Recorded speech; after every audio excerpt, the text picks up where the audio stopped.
Hello दोस्तों। आज अपन नया मॉड्यूल शुरू करेंगे। नाम है इरिगेशन एंड हाइड्रोलॉजी। ओके। बड़े आसान से टॉपिक है, सभी लोगों को आते हैं, सभी लोगों के फेवरेट रहते हैं, इसलिए हमने सबसे पहले यही टॉपिक उठाया है, क्योंकि ये मेरा भी फेवरेट है। कुछ भी नहीं है इस टॉपिक में, बड़ा ही आसान सा टॉपिक है। सबसे पहले अपन लेते हैं इरिगेशन इंजीनियरिंग। इरिगेशन इंजीनियरिंग में पहला chapter basics of irrigation engineering. ठीक है, क्या है भाई इस टॉपिक में? इस टॉपिक में देखते हैं, शुरू करते हैं। एक तो फॉर्मूला है डेप्थ ऑफ वाटर का। डेप्थ ऑफ वाटर कितनी चाहिए पेड़ पौधों को? अगर रूट जोन डेप्थ है, gamma D by gamma W into D into F C minus P W P, और कितना परसेंटेज मैं डिप्लीशन अलाउ कर रहा हूँ, बस इतना ही है। वहाँ अगर दे दिया एफ सी माइनस का ओ एम सी, सीधा ओ एम सी दे दिया तो ठीक है। F C minus P W P दे दिया, फिर कुछ परसेंटेज दिया, वो इससे मल्टीप्लाई कर लेंगे। ठीक है। फिर आता है duty, delta, base period, in relation. इनका बेसिक तो है, पहले बेसिक नहीं, पहले अपन जो याद करते हैं वो देख लेते हैं। डेल्टा मीटर में 8.64, बी बेस पीरियड डेज में, एंड डी ड्यूटी किसमें? हेक्टर पर मीटर क्यूब पर सेकंड में, ए बाई क्यूब। इसकी यूनिट याद रखनी है, कुछ भी हो जाए इसकी यूनिट ही इंपॉर्टेंट है, सारे सवाल बन जाते हैं इससे। ड्यूटी कितना एरिया इरिगेट कर देगी पर मीटर क्यूब, पर डिश मतलब पर यूनिट ऑफ डिस्चार्ज में। ठीक है, हेक्टर पर मीटर क्यूब पर सेकेंड, ए बाई क्यूब। ये हो गया ड्यूटी। डेल्टा कितना पानी चाहिए मीटर में इरिगेट करने के लिए, बी है बेस पीरियड। क्या क्या होते हैं आगे अपन देखते जाएंगे इनको बीच बीच में। इस वाले फॉर्मूले का बेसिक फॉर्मूला ये है, क्या? Efficiency into Q into B. Volume equal किया है, कुछ भी फॉर्मूला नहीं है। Area into depth. यहाँ पे ये भी वॉल्यूम हो गया, ये भी एरिया इंटू डेप्थ क्या हो गया? वॉल्यूम हो गया। यहाँ यूनिट का ध्यान रखना है, अगर ये मीटर क्यूब पर सेकंड में है, क्यू मान लो मीटर क्यूब पर सेकंड में दिया है, आपको बेस पीरियड डेज में करके 15 दिन दिया है, जैसे मान लो डेज इंटू एक दिन में 24 घंटे इंटू 60 मिनट इंटू 60 सेकेंड, या सीधा याद रखो तो इसको 86,400 भी बोलते हैं लोग। ठीक है। एरिया हेक्टर में दिया है, 10 के बाद 4 कर दो मीटर स्क्वायर। डेप्थ मीटर में कर दो, क्योंकि यार सामने मुझे वॉल्यूम चाहिए। कई बार ये सेंटीमीटर में देगा, क्योंकि डेप्थ इतनी चाहिए नहीं होती। ठीक है, अपन चेंज कर देंगे मीटर क्यूब मीटर क्यूब। ठीक है, और इसमें यूनिट फिक्स कर दी हमने, उसी से फॉर्मूला आया है डेल्टा बराबर 8.64 बी बाई। ठीक है, कैसे क्वेश्चन आते हैं? आसान आसान से क्वेश्चन आते हैं। पहले अपन देखो और चीज़ देख लेते हैं।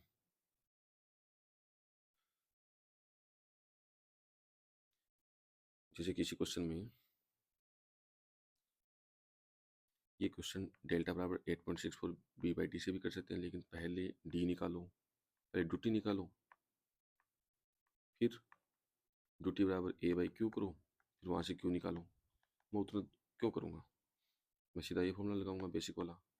ड्यूटी का इसमें कॉन्सेप्ट ही नहीं है, ड्यूटी इसी से निकल के आई है। जब डिस्चार्ज पूछे और ड्यूटी ना दी हुई हो, मैं सीधा फॉर्मूला निकाल लूँगा, एटा इंटू क्यू इंटू बी ए इंटू डेल्टा। ये एफिशिएंसी है। मान लो किसी कैनाल की एफिशिएंसी इतनी है, डिस्चार्ज भले ही उतना हो, एफिशिएंसी इतनी है, तो एफिशिएंसी से मल्टीप्लाई कर दूंगा, क्योंकि पानी, मुझे तो पानी का वॉल्यूम इक्वल करना है। ठीक है। If question answer Q discharge, ठीक है, eta into Q into B area into delta, basic equation of volume equal. ठीक है, मीटर पर सेकंड ये हमने बता ही दिया, कर देंगे बेसिक सा चीज़ें। ये क्या है? जैसे किसी क्वेश्चन में एवरेज एवरेज डिस्चार्ज पूछा था, रिक्वायरमेंट कितनी है, एंड पीक डिस्चार्ज पूछा था। उस क्वेश्चन में दिया हुआ क्या था? अगर एरिया और ड्यूटी दिया हुआ है, सीधा मैं क्यों निकाल लूँगा। एक पार्ट में ऐसे दिया हुआ था, किसमें? एवरेज वाले में, एवरेज डिस्चार्ज में ऐसे दिया हुआ था। ठीक है, फिर पीक डिस्चार्ज निकलवाया था। पीक डिस्चार्ज हमें पता है कोर के टाइम पे चाहिए, कोर पीरियड के टाइम पे। कोर पीरियड क्या है आगे अपन डिस्कस करेंगे। एवरेज डिस्चार्ज सीधा डी ड्यूटी दी हुई थी, एरिया गिवन था, क्यू निकाल लिया। पीक डिस्चार्ज के लिए मैं या तो उससे पहले ड्यूटी निकालता फिर इससे क्यू निकालता, नहीं, मैंने सीधा किया eta into Q into B बराबर A into delta, direct Q आ गया, डायरेक्ट क्यू विदाउट ड्यूटी। ठीक है, दो दो क्रॉप दी हुई थी, वीट और राइस, दोनों का निकाल लूँगा। ठीक है, एक भी चीज़ें इसमें क्या आती हैं, तो पहले इसके सारे कॉन्सेप्ट देख लेते हैं। पहले ये देखते हैं, इसमें ब्लेनली क्रीडल इक्वेशन आती है इवेपोर ट्रांसपिरेशन मेजर करने के लिए। हम कैसे याद करते हैं इसको, पीसीबी देखते हैं। पी से पेड़ पौधे हो गए, प्लांट्स हो गए, सी से ब्लेनली क्रीडल, सीबी से ब्लेनली क्रीडल। पीसीबी बायोलॉजी वाला था, बायोलॉजी वाले होते हैं पीसीबी वाले, हमें इसी से याद कर लेते हैं कि ये पेड़ पौधों के लिए यूज़ होता है। और क्या निकालने के लिए, इवेपोर ट्रांसपिरेशन निकालने के लिए ब्लेनली क्रीडल इक्वेशन यूज़ होती है। बड़ी आसान सी है, ET0 बराबर P इंटू 0.46T प्लस का 8। हम इसे याद करते हैं P इंटू 0.46T प्लस का 8 या 8। ठीक है, ये क्या है, टेम्परेचर है डिग्री सेंटीग्रेड में, इंटू 0.46 करूँगा प्लस 8 करूँगा, इंटू ये P है, ये percentage of time, day time जिसमें सूरज खिलता है, जहाँ पे धूप आती है, क्योंकि पेड़ पौधे पानी खर्च करेंगे, इवेपोट्रांसपिरेशन में करेंगे। ये क्या चीज़ है, फोटोसिंथेसिस प्लस आसपास से जो इवेपोरेशन हो रहा है, पेड़ पौधे से जो इवेपोरेशन हो रहा है, दोनों में जो पानी चाहिए वही पानी है, इवेपोट्रांसपिरेशन। ठीक है, ये तो आ गया ET नोट, मतलब ये अभी क्रॉप पे डिपेंड नहीं कर रहा, ये सभी क्रॉप के लिए सेम है यहाँ। फिर अगर किसी पर्टिकुलर क्रॉप का निकालना है तो निकालूंगा ET, evapotranspiration of that specific crop. कैसे आएगा, उसके उसका कैसे दिया होगा, फैक्टर दिया होगा किसी क्रॉप का, स्पेसिफिक क्रॉप का, और ET नोट कर दूंगा, तो ये आ गया उस क्रॉप का इवेपोट्रांसपिरेशन ऑफ दैट क्रॉप। ये ध्यान रखना, ये वैल्यू आती है mm, ये वैल्यू है mm पर डे में। ठीक है, तो इसमें यही चीज़ पूछी हुई है, देखो मंथली टेम्परेचर दिया हुआ है, mean temperature 27 degree, crop coefficient दिया हुआ है, annual the monthly percentage of annual day time hours 7.6 दिया हुआ है, ब्लेनली क्रीडल से इवेपोट्रांसपिरेशन निकालना है। पोटेंशियल कौन सा है, एक्चुअल कौन सा है वो अपन बाद में देखेंगे, पोटेंशियल इवेपोट्रांसपिरेशन निकाल देंगे। ET नोट दिया था P 0.46T प्लस का 8, ये आ गया ET नोट। ETC निकाल लेंगे 0.7 इंटू कैसे इंटू ET नोट, पूरे अप्रैल के 30 दिनों का।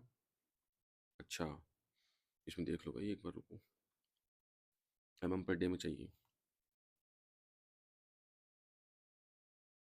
पूरे अप्रैल के 30 दिनों का है। अच्छा, 30 दिन में इतने mm चाहिए, तो mm पर डे में कितना चाहिए निकालूंगा, इसलिए ये चीज़ें दी हुई थी अप्रैल महीना। मंथली मीन टेम्परेचर दिया हुआ, ठीक है, जो P दिया ना 7.6 day time, annual day time hours, तो ये आया है पूरे महीने का, पूरे महीने का mm में आया है, पर डे में निकालूंगा, 30 दिन से मल्टीप्लाई कर, 30 दिन से डिवाइड कर दूंगा, ध्यान रखना ये चीज़। हम भी थोड़ा सा हाईलाइट कर लेते हैं इस चीज़ को।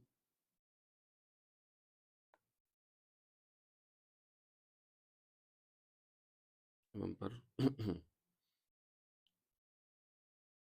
mm में तो है ये, और अगर अप्रैल महीने का दिया है, एनुअल डे टाइम आवर्स दिए हैं, monthly percentage of day time, monthly दिया नहीं,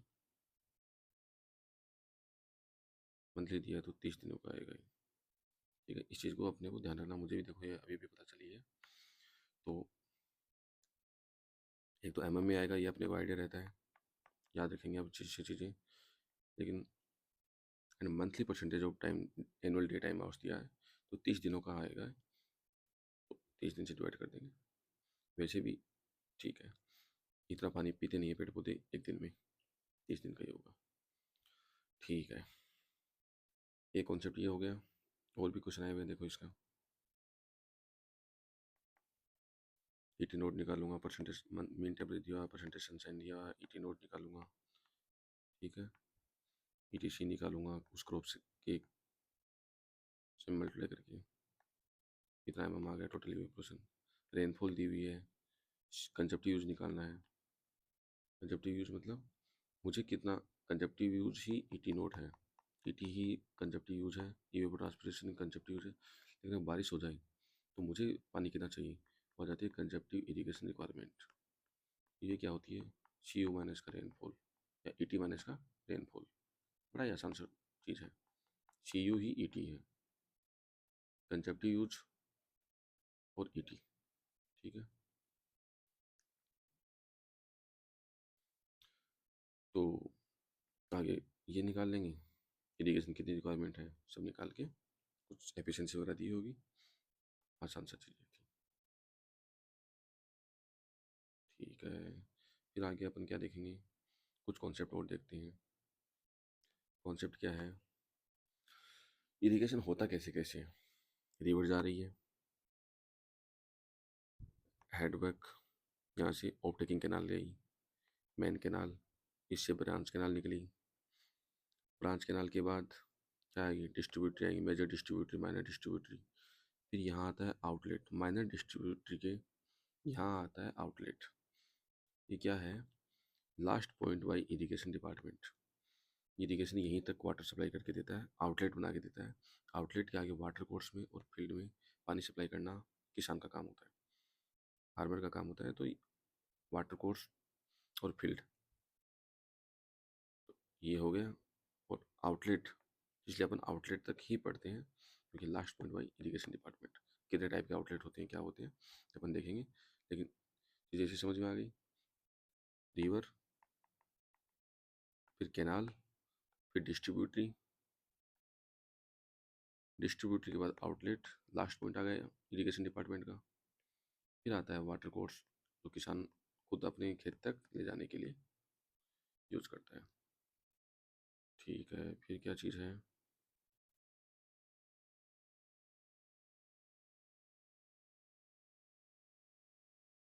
जैसे देखो एक क्वेश्चन है, एरिया दिया हुआ था, इंटेंसिटी ऑफ इरिगेशन दी हुई थी 65%।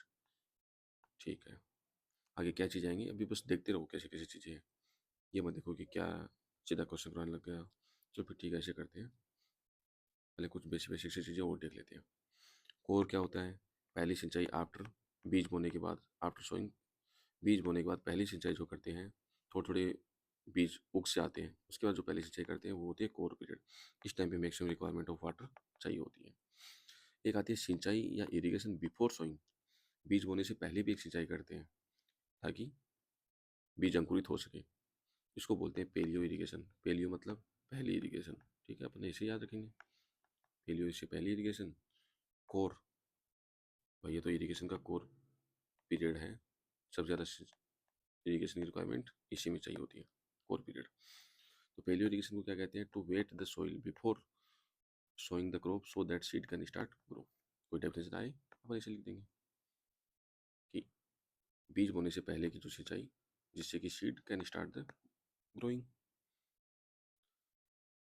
एक क्वेश्चन हो रहा है, वह देखो, डेप्थ ऑफ वाटरिंग का, फील्ड ऑफ कैपेसिटी का, इसमें से कुछ भी चीज़ें, सारी चीज़ें दे के कुछ एफसी पूछ लेगा, पीडब्ल्यूबी पूछ लेगा, डेप्थ ऑफ वाटर पूछ लेगा, कुछ भी पूछ सकता है वो, अपने को सारी चीज़ों के लिए तैयार रहना चाहिए। ठीक है, फॉर्मूला ये लगेगा, जैसे क्या दिया, रूट जोन डेप्थ दिया है, डी दे दिया है, amount of water applied 750 metre cube, area of field, तो इसे डी डब्ल्यू आ गया। ठीक है, फिर क्या है, existing moisture content, loss of water due to deep percolation, 10% तो चला ही गया, इस डेप्थ ऑफ वाटर का 10% चला गया, जितने सेंटीमीटर बचा।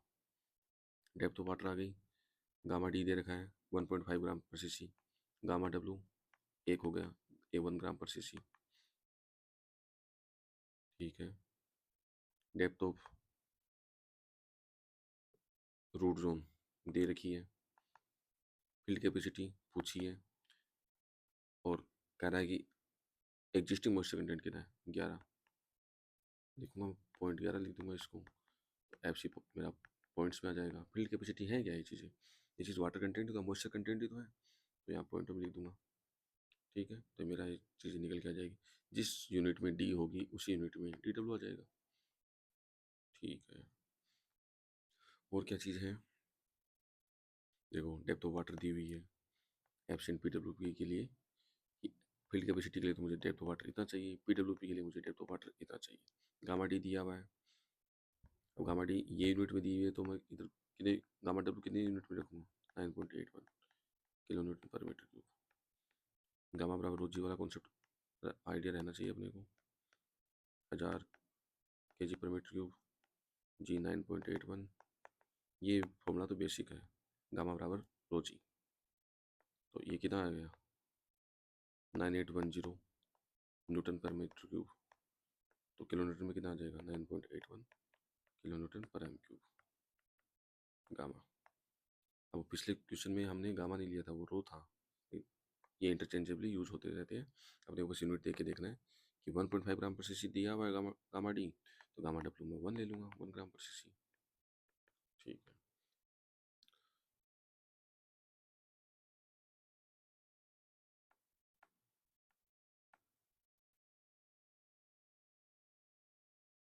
ठीक है। क्या है फिर, कह रहा है एफ सी फील्ड कैपेसिटी निकालो, पीडब्ल्यू भी निकालो।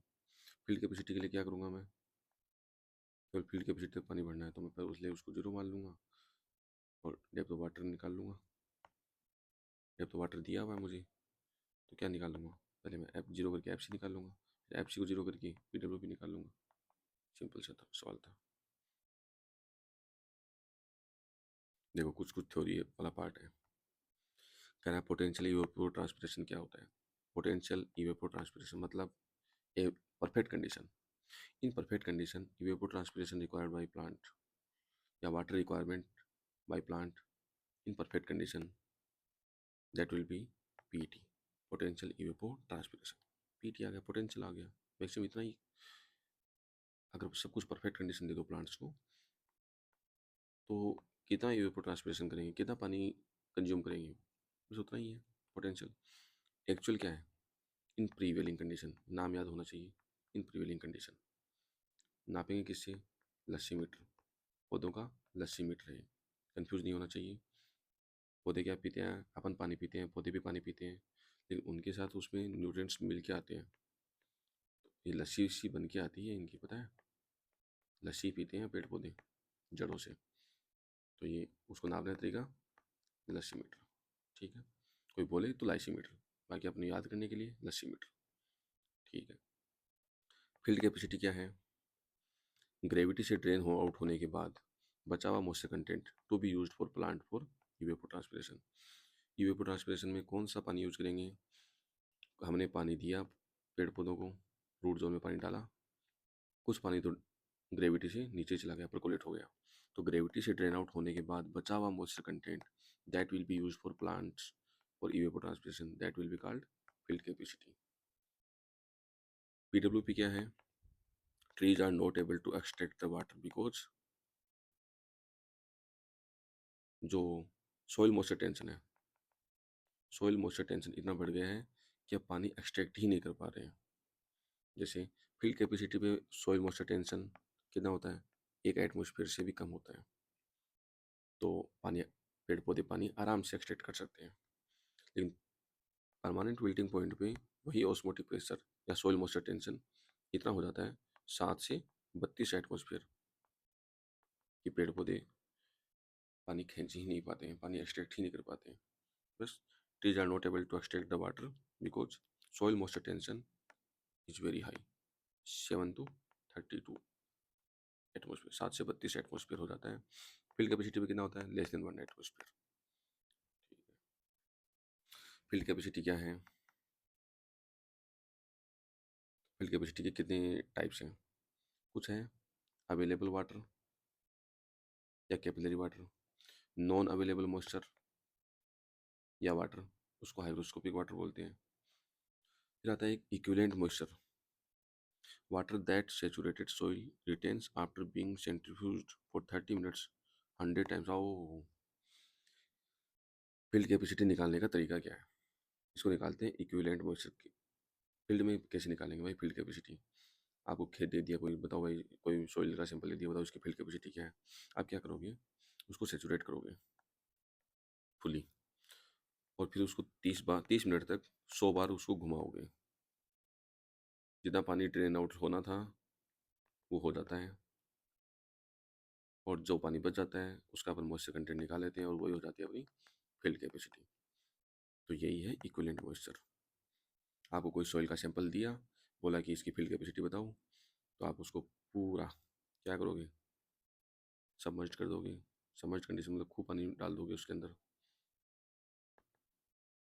और फिर क्या करोगे,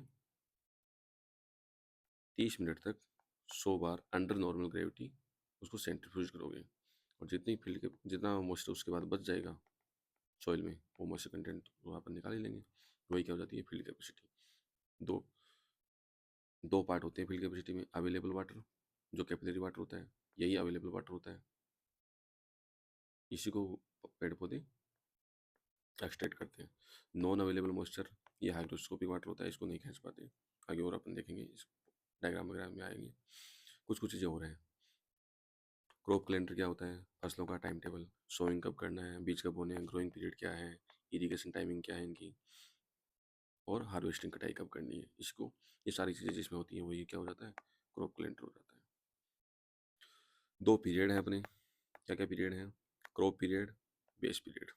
बेस पीरियड इरिगेशन वाला पीरियड, अपने ज़्यादा यही यूज़ करते हैं, बी जो फॉर्मूले में यूज़ करते हैं बेस पीरियड कि इरिगेशन वाला पीरियड। इरिगेशन कब से कब किया हमने। और क्रॉप पीरियड, क्रॉप पीरियड क्या है, sowing of crop to harvesting of crop. ये बेस पीरियड कब से लेते हैं, पेलियो इरिगेशन से लेके last last irrigation before harvesting. Crop period क्या होता है, जब मैं बीज बोता हूँ, बीज बोने से पहले मैंने पेलियो इरिगेशन कर दिया था, लेकिन जब मैं बीज बोता हूँ उससे के बाद जब मैं कटाई करता हूँ, हार्वेस्टिंग करता हूँ, उसके पीरियड कटाई, नाम से लग रहा है क्रॉप, और बेस पीरियड तो अपन इरिगेशन वाला यूज में लेते ही है। ठीक, आती है क्रॉप रोटेशन। क्रॉप रोटेशन क्या होती है, having different crops in rotation after another into the same field. पहले गेहूं बो दिया, फिर ज्वार बो दिया, फिर अगला चना बो दिया, ठीक है। ये हर साल के एंड में, मतलब एक ही क्रॉप नहीं बोनी होती है। अगर मान लो रबी का समय आ गया, उसमें मैं पिछली बार भी गेहूं बोया था, इस बार भी गेहूं बो दूंगा, अगली बार भी गेहूं बो दूंगा, तो इससे क्या है, न्यूट्रिएंट्स कम होते जाते हैं सोइल के, तो इसलिए कहते हैं क्रॉप रोटेट करनी चाहिए। वीट, ज्वार, ग्राम, मतलब इस टाइप से कुछ भी कर लो, लेकिन रबी की फसलें ये तीनों, तो तीनों फिर भी सेम नहीं रखनी है, आपको एक ही फील्ड के अंदर चेंज करते जाने हर साल, ठीक है। और क्या है, कुछ कुछ अपने को थोड़ी थोड़ी वैल्यू याद रखनी चाहिए, कुछ कुछ क्रॉप्स की। राइस खरीफ की फसल है, वीट रबी की फसल है, गेहूँ तो है, वीट ये अपने को आइडिया रहता है। ये क्या है, ये तो हमेशा चलने वाली फसल है, ठीक है, ये कोई खरीफ रबी में नहीं आती, ऑलराउंडर फसल है। तो अब इनका डेल्टा देख लो कि कितना पानी चाहिए होता है। राइस को 120 सेंटीमीटर पानी चाहिए होता है, बहुत ज़्यादा पानी है। वीट गेहूँ 40 सेंटीमीटर में काम चला लेते हैं। शुगर कैन 120 सेंटीमीटर, ज़्यादा क्यों, क्योंकि 360 दिन तक चलने वाली फसल है, 12 महीने में 120 सेंटीमीटर जस्टिफाइड है। राइस को 120 दिन में ही 120 सेंटीमीटर पानी चाहिए होता है, 4 महीने में ही 120 सेंटीमीटर पानी। अब देखो वीट, देखो गेहूँ कितना कम पानी पीता है, 120 दिन की फसल होती है, 4 महीने की फसल होती है, तो 40 सेंटीमीटर पानी पी रहा है। और ये देखो 120 दिन में ही 120 सेंटीमीटर पानी पी जा रहा है, 3 गुना पानी पीता है, ठीक है। इस टाइप से अपने को याद रखनी है। ड्यूटी, ड्यूटी भी देख लो कि अगर मैं राइस बोऊंगा तो मैं एरिया कम इरिगेट कर पाऊंगा, क्योंकि मैं मीटर क्यूब पर सेकंड वाला फिक्स कर लूँ, और मुझे बताना कि पर मीटर क्यूब पर सेकंड अगर मैं इरिगेट करता जाऊँ 1 मीटर क्यूब पर सेकंड का पानी मैं अगर फील्ड में कंटिन्यू सप्लाई करूँ, तो मैं इससे कितना एरिया इरिगेट कर सकता हूँ, यही तो ड्यूटी है, ठीक है। तो इससे मैं 750 हेक्टेयर कर पाता हूँ, क्योंकि पानी ज़्यादा चाहिए होता है इसमें। वीट को का ड्यूटी 1500 हेक्टेयर पर मीटर पर सेकंड है, शुगर कैन का 750, ठीक है।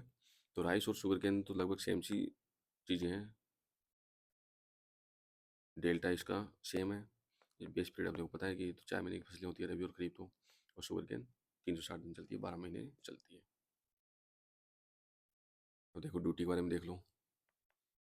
एक फ्लो ड्यूटी होती है, एक स्टोरेज ड्यूटी होती है। Flow duty Hector per metre cube पर सेकंड एरिया बाई क्यू, यही तो कैनाल में यूज अपन पूरे में यही यूज करेंगे। एक स्टोरेज ड्यूटी भी होती है, डैम के लिए यूज की जाती है, क्योंकि डैम में स्टोरेज होता है, मीटर क्यूब का स्टोरेज होता है, मीटर क्यूब पर सेकंड का नहीं होता, फ्लो नहीं होता। बस स्टोरेज ड्यूटी हो गई, hectare per metre cube area by volume, simple सी है। Flow duty, storage duty. ठीक है, फिर क्या है अपना और चीज़ें। अगर डिस्ट्रीब्यूटर को देखना है कि कौन कितनी एफिशिएंट है, अब देखो डिस्ट्रीब्यूटर से हमने पानी लिया, हमने एरिया को इरिगेट करने के लिए, फील्ड को इरिगेट करने के लिए। अब बताना है कि कौन सी डिस्ट्रीब्यूटरी कितनी एफिशिएंट है, ये बताना पड़ जाए। तो अपन क्या करेंगे, उनकी compare there outlet factor. Outlet factor का दूसरा नाम क्या है, ड्यूटी। पूरा ड्यूटी ड्यूटी पढ़ रहे हैं अपन। तो उनकी ड्यूटी जहाँ आउटलेट पे छोड़ रहे हैं डिस्ट्रीब्यूटरी को, फिर आगे वाटर कोर्स आएगा, फिर आगे फील्ड आएंगे, तो इस पॉइंट पे उनकी ड्यूटी कंपेयर कर लो, पता चल जाएगा कौन सी कितनी डिस्ट्रीब्यूटरी एफिशिएंट है। पर मीटर क्यूब पर सेकंड में कितना हेक्टर इरिगेट कर पा रही है, वही ड्यूटी है। तो जो जितना ज़्यादा एरिया इरिगेट कर पाएगी वही उतनी ज़्यादा एफिशिएंट है। ड्यूटी से हमने कंपेयर कर लिया, मतलब 1 मीटर क्यूब पर सेकंड की डिस्चार्ज से कितना एरिया इरिगेट कर सकती है, वही आउटलेट फैक्टर, वही ड्यूटी, और इसी को कंपेयर कर देंगे डिस्ट्रीब्यूटरी को एफिशिएंट चेक करने के लिए। अब देखो एक क्वेश्चन है, भारी सा क्वेश्चन है, भारी सा तो नहीं है बड़े आसान से है। इसमें सारी चीज़ें अपने को बेसिक से क्लियर हो जाएंगी। जैसे क्या क्या है, find the capacity of reservoir और irrigation an area having gross command area. GC वगैरह पता है, अभी पता चलेंगे। इस चीज़ में देखो, पहले फसलें अपने को पता है, रबी, खरीफ, चना, गेहूं, जौ, ग्राम, व्हीट, जौ या बार्ले, ये सब क्या है, रबी की फसलें हैं। खरीफ, बाजरा, चावल, कपास, सब क्या है, खरीफ की फसलें। चावल का अपने को आइडिया रहता है, ये बाजरे का भी आपको आइडिया रहना चाहिए। कपास खरीफ की फसलें, शुगर केन, गन्ना, सदाबहार। ठीक है, अब अपने को दिया मान लो ग्रोस कमांड एरिया, ये टोटल टोटल एरिया है। इससे मैं देखूंगा कल्चरेबल कमांड एरिया कितना है, कितने में मैं कल्टीवेट कर सकता हूँ, वो कितने में सकता हूँ, इरीगेट कितने में कर सकता हूँ, वो हो गया कल्चरेबल कमांड एरिया। कर सकता हूँ, इतना मैं कल्टीवेट कर सकता था, सीसी हो गया, कुछ फैक्टर दिया होगा, मल्टीप्लाई कर लेंगे। फिर आता है इंटेंसिटी ऑफ क्रॉपिंग। भाई मैं इरीगेट तो इतने में कर सकता था, मेरा कल्चरेबल तो इतना था, कल्टीवेबल एरिया तो मेरा इतना था, लेकिन मैंने एक्चुअल में फसलों वसलों को देखते हुए या फिर मैंने इरिगेशन सिस्टम को देखते हुए मैंने इंटेंसिटी ऑफ क्रॉपिंग मैंने इतनी ही रखी। ये मतलब मैंने पूरा एरिया नहीं इरिगेट किया, या फिर मैंने पूरे एरिया में मैंने फसलें नहीं बोई, मैंने कुछ एरिया में ही क्रॉपिंग की है। तो total crop area divide by culturable command area. ठीक है, फैक्टर दिया होगा, मल्टीप्लाई कर देंगे, तो मेरा जो एरिया मैंने इस टाइम के लिए जो मेरा क्वेश्चन में दिया हुआ है, इसी के लिए सब निकालूंगा मैं इंटेंसिटी ऑफ क्रॉपिंग के लिए, क्योंकि एक्चुअल में इरीगेट मुझे इतना ही करना है। Total crop area divide by culturable command area. Crop ratio एक चीज़ होती है, साल के 12 महीने में से उस क्रॉप का शेयर, यानी स्पेसिफिक क्रॉप का एरिया शेयर। हमने इंटेंसिटी ऑफ क्रॉपिंग में तो बहुत सारी फसलें बोई हैं, कुछ एरिया था इसमें, कुछ एरिया में कुछ बोया, कुछ एरिया में कुछ बोया, तो एक स्पेसिफिक क्रॉप का कितना है, कितना शेयर है, साल के 12 महीने में से उस क्रॉप का शेयर, स्पेसिफिक क्रॉप का एरिया शेयर। अब area actually irrigated of specific crop, ये सबको मल्टीप्लाई करके आ जाएगा culturable command area into intensity of irrigation into crop ratio, तो ये करके उसका एरिया आ जाएगा उस स्पेसिफिक क्रॉप का। तो आपने को बहुत सारी क्रॉप्स दी हुई थी, शुगर केन, कॉटन, वीट, ग्राम, पीरियड्स दिए हुए थे उनके। तो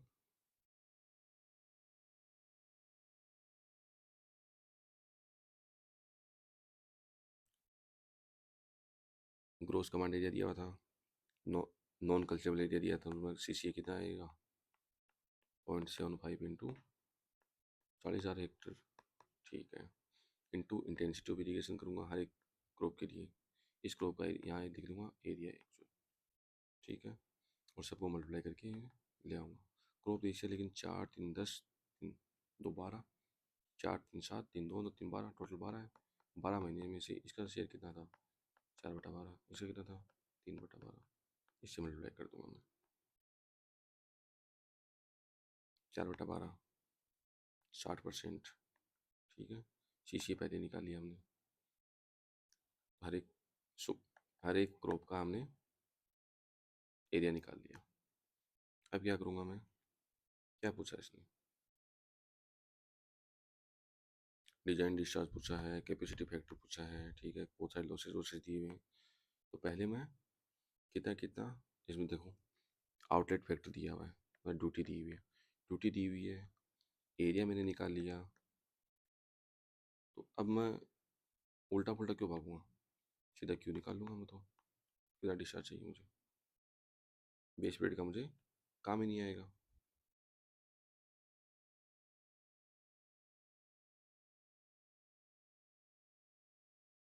माया, इसमें देखो क्यों नहीं चाहिए अपने को, इसमें क्वेश्चन फिर से देखो, देखो कैसे निकाल, कैसे मैंने सोल्व कर रखा था, थोड़ा पहले वो देख लेते हैं। डेल्टा बराबर 8.64 B/T, अपने को एक तो कैपेसिटी भी चाहिए इसमें, ठीक है, B/D days hectare per metre cube, outlet factor metre सब आ गया, वॉल्यूम रिक्वायर्ड कितना होगा, डेल्टा इंटू ए हो जाएगा वॉल्यूम रिक्वायर्ड, क्यू निकाल लूँगा मैं इसी फॉर्मूले से, क्यू निकाल लिया। अब क्या आया, कैपेसिटी फैक्टर आ गया, अरे रुको अभी दो टर्म है, कैपेसिटी फैक्टर, कैनाल की कुछ कैपेसिटी होती है लेकिन पूरे टाइम एक मैक्सिमम कैपेसिटी होती है कि कैनाल को डिज़ाइन इसके लिए किया है, इतनी कैपेसिटी पे चल सकती है, लेकिन उतने पे चलती नहीं है, रिक्वायरमेंट नहीं होती, कुछ कुछ परसेंटेज पे चलती है। तो Q/Q मैक्स, ये हो क्या हो गया, कैपेसिटी फैक्टर हो गया। एक आता time factor, number of days canal has actually run during watering period divide by total number of watering period, इसको क्या बोल देते हैं अपन, टाइम फैक्टर, नाम में लिखा है टाइम, कितने टाइम के लिए चली है, कितने टाइम के लिए चलनी चाहिए थी, 365 दिन के लिए चलनी चाहिए थी, चली कितने के लिए 120 दिन, 240 दिन, ठीक है, टाइम फैक्टर हो गया और कैपेसिटी फैक्टर हो गया। अब देखो क्या निकाल रहे हैं अपन, डेल्टा निकाल रहे हैं, बेस पीरियड दिया हुआ है, डी दिया हुआ है, ड्यूटी दी हुई है अपने को, डेल्टा निकालूंगा, एरिया से मल्टीप्लाई करूँगा, एरिया इंटू डेल्टा क्या आ जाएगा, वॉल्यूम आ जाएगा, इसमें वॉल्यूम ऐसे निकाला हूँ, सीधा eta into Q into B से नहीं किया, क्यों, क्योंकि मेरे को ड्यूटी दी हुई थी, ड्यूटी दी हुई है तो आपको ड्यूटी को यूज़ करना ही करना है, ठीक है, डेल्टा आ गया, वॉल्यूम रिक्वायर्ड आ गया। ऐसे कॉटन के लिए करूँगा, एरिया निकालूंगा, डेल्टा निकालूंगा, वॉल्यूम निकालूंगा, एक तीसरी क्रॉप वीट के लिए एरिया,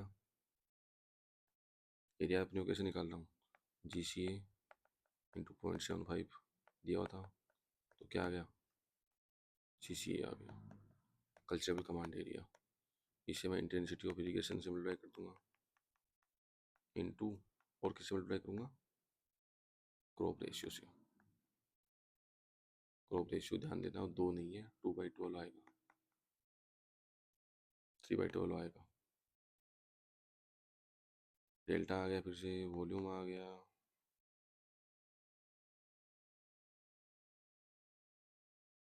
अब आ गया, चारों फसलों के लिए हमने निकाल लिया, चारों क्रॉप्स के लिए। अब क्या किया हमने, पीक वाटर यूज देखा, इसका वॉल्यूम प्लस इसका वॉल्यूम प्लस इसका volume, sugarcane plus wheat plus gram, तीनों किसकी फसलें आई, शुगर केन तो चलता ही रहेगा हमेशा, और वीट और ग्राम सेम की हैं, रबी की फसलें हैं, पहले इसके लिए निकाल लिया, पीक यही आ जाएगा, आपने इसमें देखा तो पीक इन्हीं के में से पीक आ जाएगा।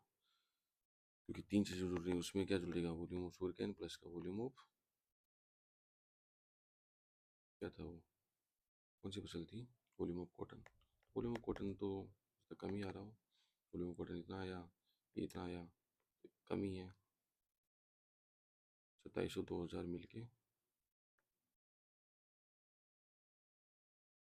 अच्छा रुको देखो,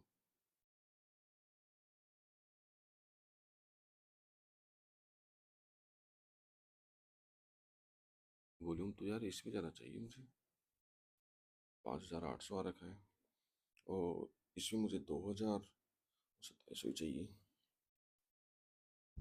4700 ही हुआ है तो ये तो गलत चीज़ हो गई ना यहाँ पे। Period of peak water use, दिसंबर से अप्रैल बोला है उसने, volume of sugarcane plus volume of wheat plus volume of gram, और मैं उसका निकालता तो कितना होता है, 23 तो यही था प्लस 5 28, तो अपने को ध्यान देना है, यहाँ पे उसने गलती करी है, volume of sugarcane plus volume of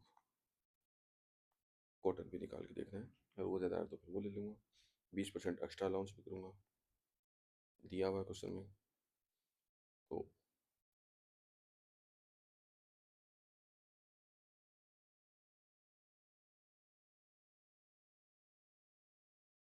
रुको रुको रुको, देखो देखो कुछ क्वेश्चन, भाई ये भयंकर क्वेश्चन है।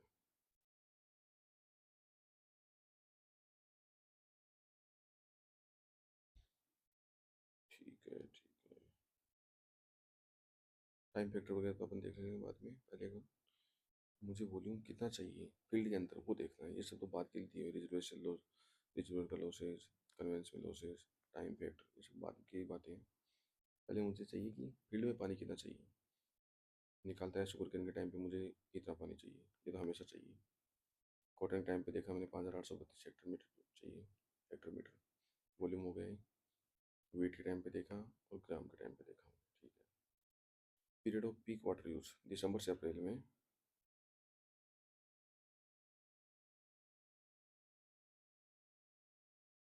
दिसंबर से अप्रैल,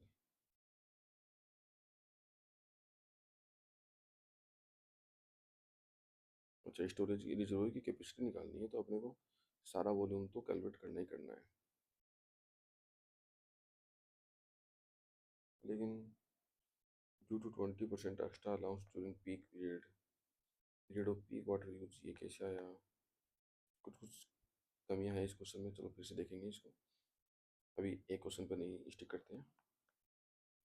कन्वेंस लॉसेज था, रिजर्व लॉसेज था, हमेशा लॉसेज को ध्यान रखो किस में कन्वर्ट करना है, एफिशिएंसी में कन्वर्ट करना है, ये आपका हमेशा उद्देश्य होना चाहिए, क्योंकि कन्वेंस एक बार एफिशिएंसी में आ गया तो फिर मुझे आगे वॉल्यूम निकालना आसान हो जाता है, इतना चाहिए, एफिशिएंसी इतनी ही है, मुझे ज़्यादा चाहिए वो, 10 डिवाइड बाई 0.8 0.9, एफिशिएंसी इतनी है तो ज़्यादा पानी मुझे स्टोरेज रखना पड़ेगा, प्रोसेस में कन्फ्यूज हो जाओगे। अब आता design discharge calculation, Q sugar cane, ये क्या था, ड्यूटी बराबर का एरिया बाई क्यू, क्यू चाहिए area by discharge, area by duty, area कितना है निकाला हमने सभी का, और ड्यूटी हम सभी कैलकुलेट करेंगे तो 7.5 3.75 ऐसे करके सभी के क्यू आ जाएंगे। क्यू डिजाइन होगा, कौन से में मैक्सिमम चाहिए, 12.07 और 11.25, तो मैक्सिमम चाहिए।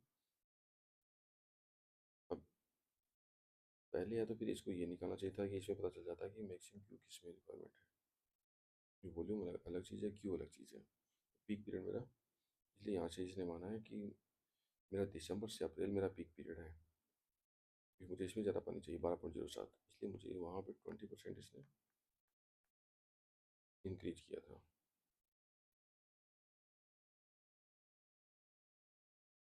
पीक पीरियड वो होगा जिसमें मुझे क्यू ज़्यादा चाहिए, क्यू तो हमने यहाँ निकाला ही नहीं, तो क्यू हमने आगे निकाला है, यहाँ से पता चलेगा पीक कहाँ आएगा। पहले तुम ये निकाल लेते हैं, उसके बाद वो वॉल्यूम निकाल लेते हैं। ठीक है, थोड़ा सा डिफिकल्ट क्वेश्चन है, इसको वापस से ट्राई करना। फिर क्या चीज़ है, अब सब आसान आसान सी चीज़ें बची हैं अपनी, लगभग सारी चीज़ें हो गई हैं। कैपेसिटी फैक्टर हमने देख लिया है, कैनाल कितनी कैपेसिटी पे चल सकती थी और अभी चल कितने पे रही है, Q by Q max. Time factor कितने समय के लिए चलनी चाहिए, हर टाइम चलना चाहिए था, लेकिन चल कितनी रही है, कुछ कम टाइम के लिए चल रही है, वही टाइम फैक्टर हो गया। इसमें हमने देख भी लिया टाइम फैक्टर का, कैपेसिटी फैक्टर का कहाँ यूज करूँगा मैं।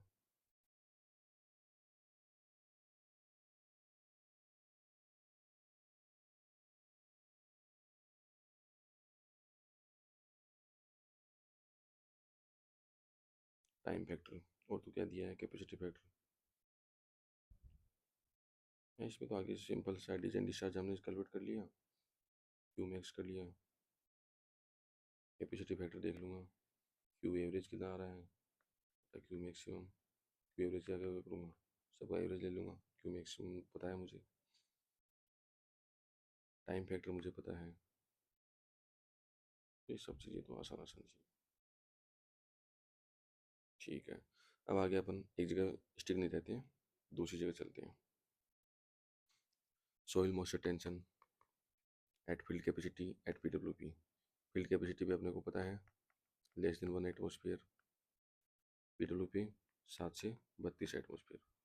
सॉइल मॉइस्चर टेंशन मतलब पेड़ पौधों को कितना जोर लगाना पड़ेगा टू एक्सट्रैक्ट द वाटर, यही सॉइल मॉइस्चर टेंशन है। फील्ड कैपेसिटी देखो, व्हाट इज फील्ड कैपेसिटी, फिर से वही क्वेश्चन आया है, फील्ड कैपेसिटी क्या है, पी क्या है। ये जो 1.16 लिखा है, ये आगे से थोड़ा ध्यान देंगे कि सीधा क्वेश्चन ही लिखते हैं PYQ ही, क्योंकि PYQ है ये इंजीनियरिंग सर्विस एग्जाम का। अब कौन सी बुक का है क्या है, इसलिए अगली बार से क्वेश्चन लिखना शुरू कर देंगे। अभी देख लो field capacity, amount of water content hold in soil after excess water drain out due to gravity. Gravity के कारण जो पानी चला गया, ड्रेन आउट हो गया, उसके बाद जो सॉइल में पानी बचा है, वही फील्ड कैपेसिटी है। ठीक है,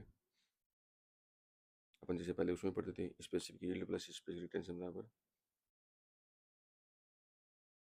पोरोसिटी इंटू सैचुरेशन। अपन वेल हाइड्रोलिक्स में पढ़ेंगे फिर से। फील्ड कैपेसिटी निकालने का तरीका, इक्विवेलेंट मॉइस्चर आपने बताया था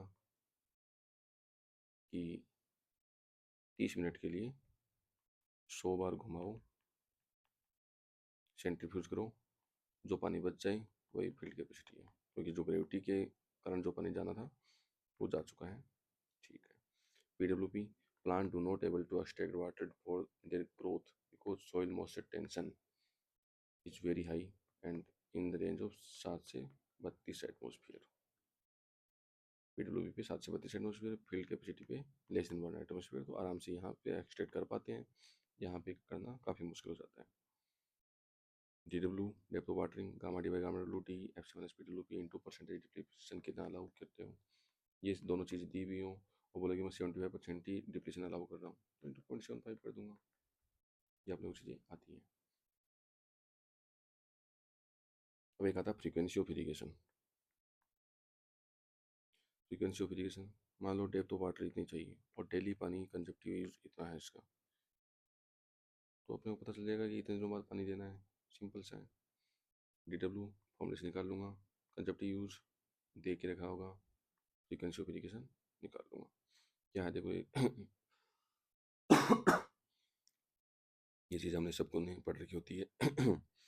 ये वाला ग्राफ टाइम है, यहाँ पे मॉइस्चर कंटेंट है, फील्ड कैपेसिटी पे पानी रहना चाहिए, यहाँ पे कंजप्टिव यूज लेते लेते यहाँ पे पानी आ गया, पेट फ्लो पी यहाँ पे है, ये ऑप्टिमम मॉइस्चर कंटेंट है।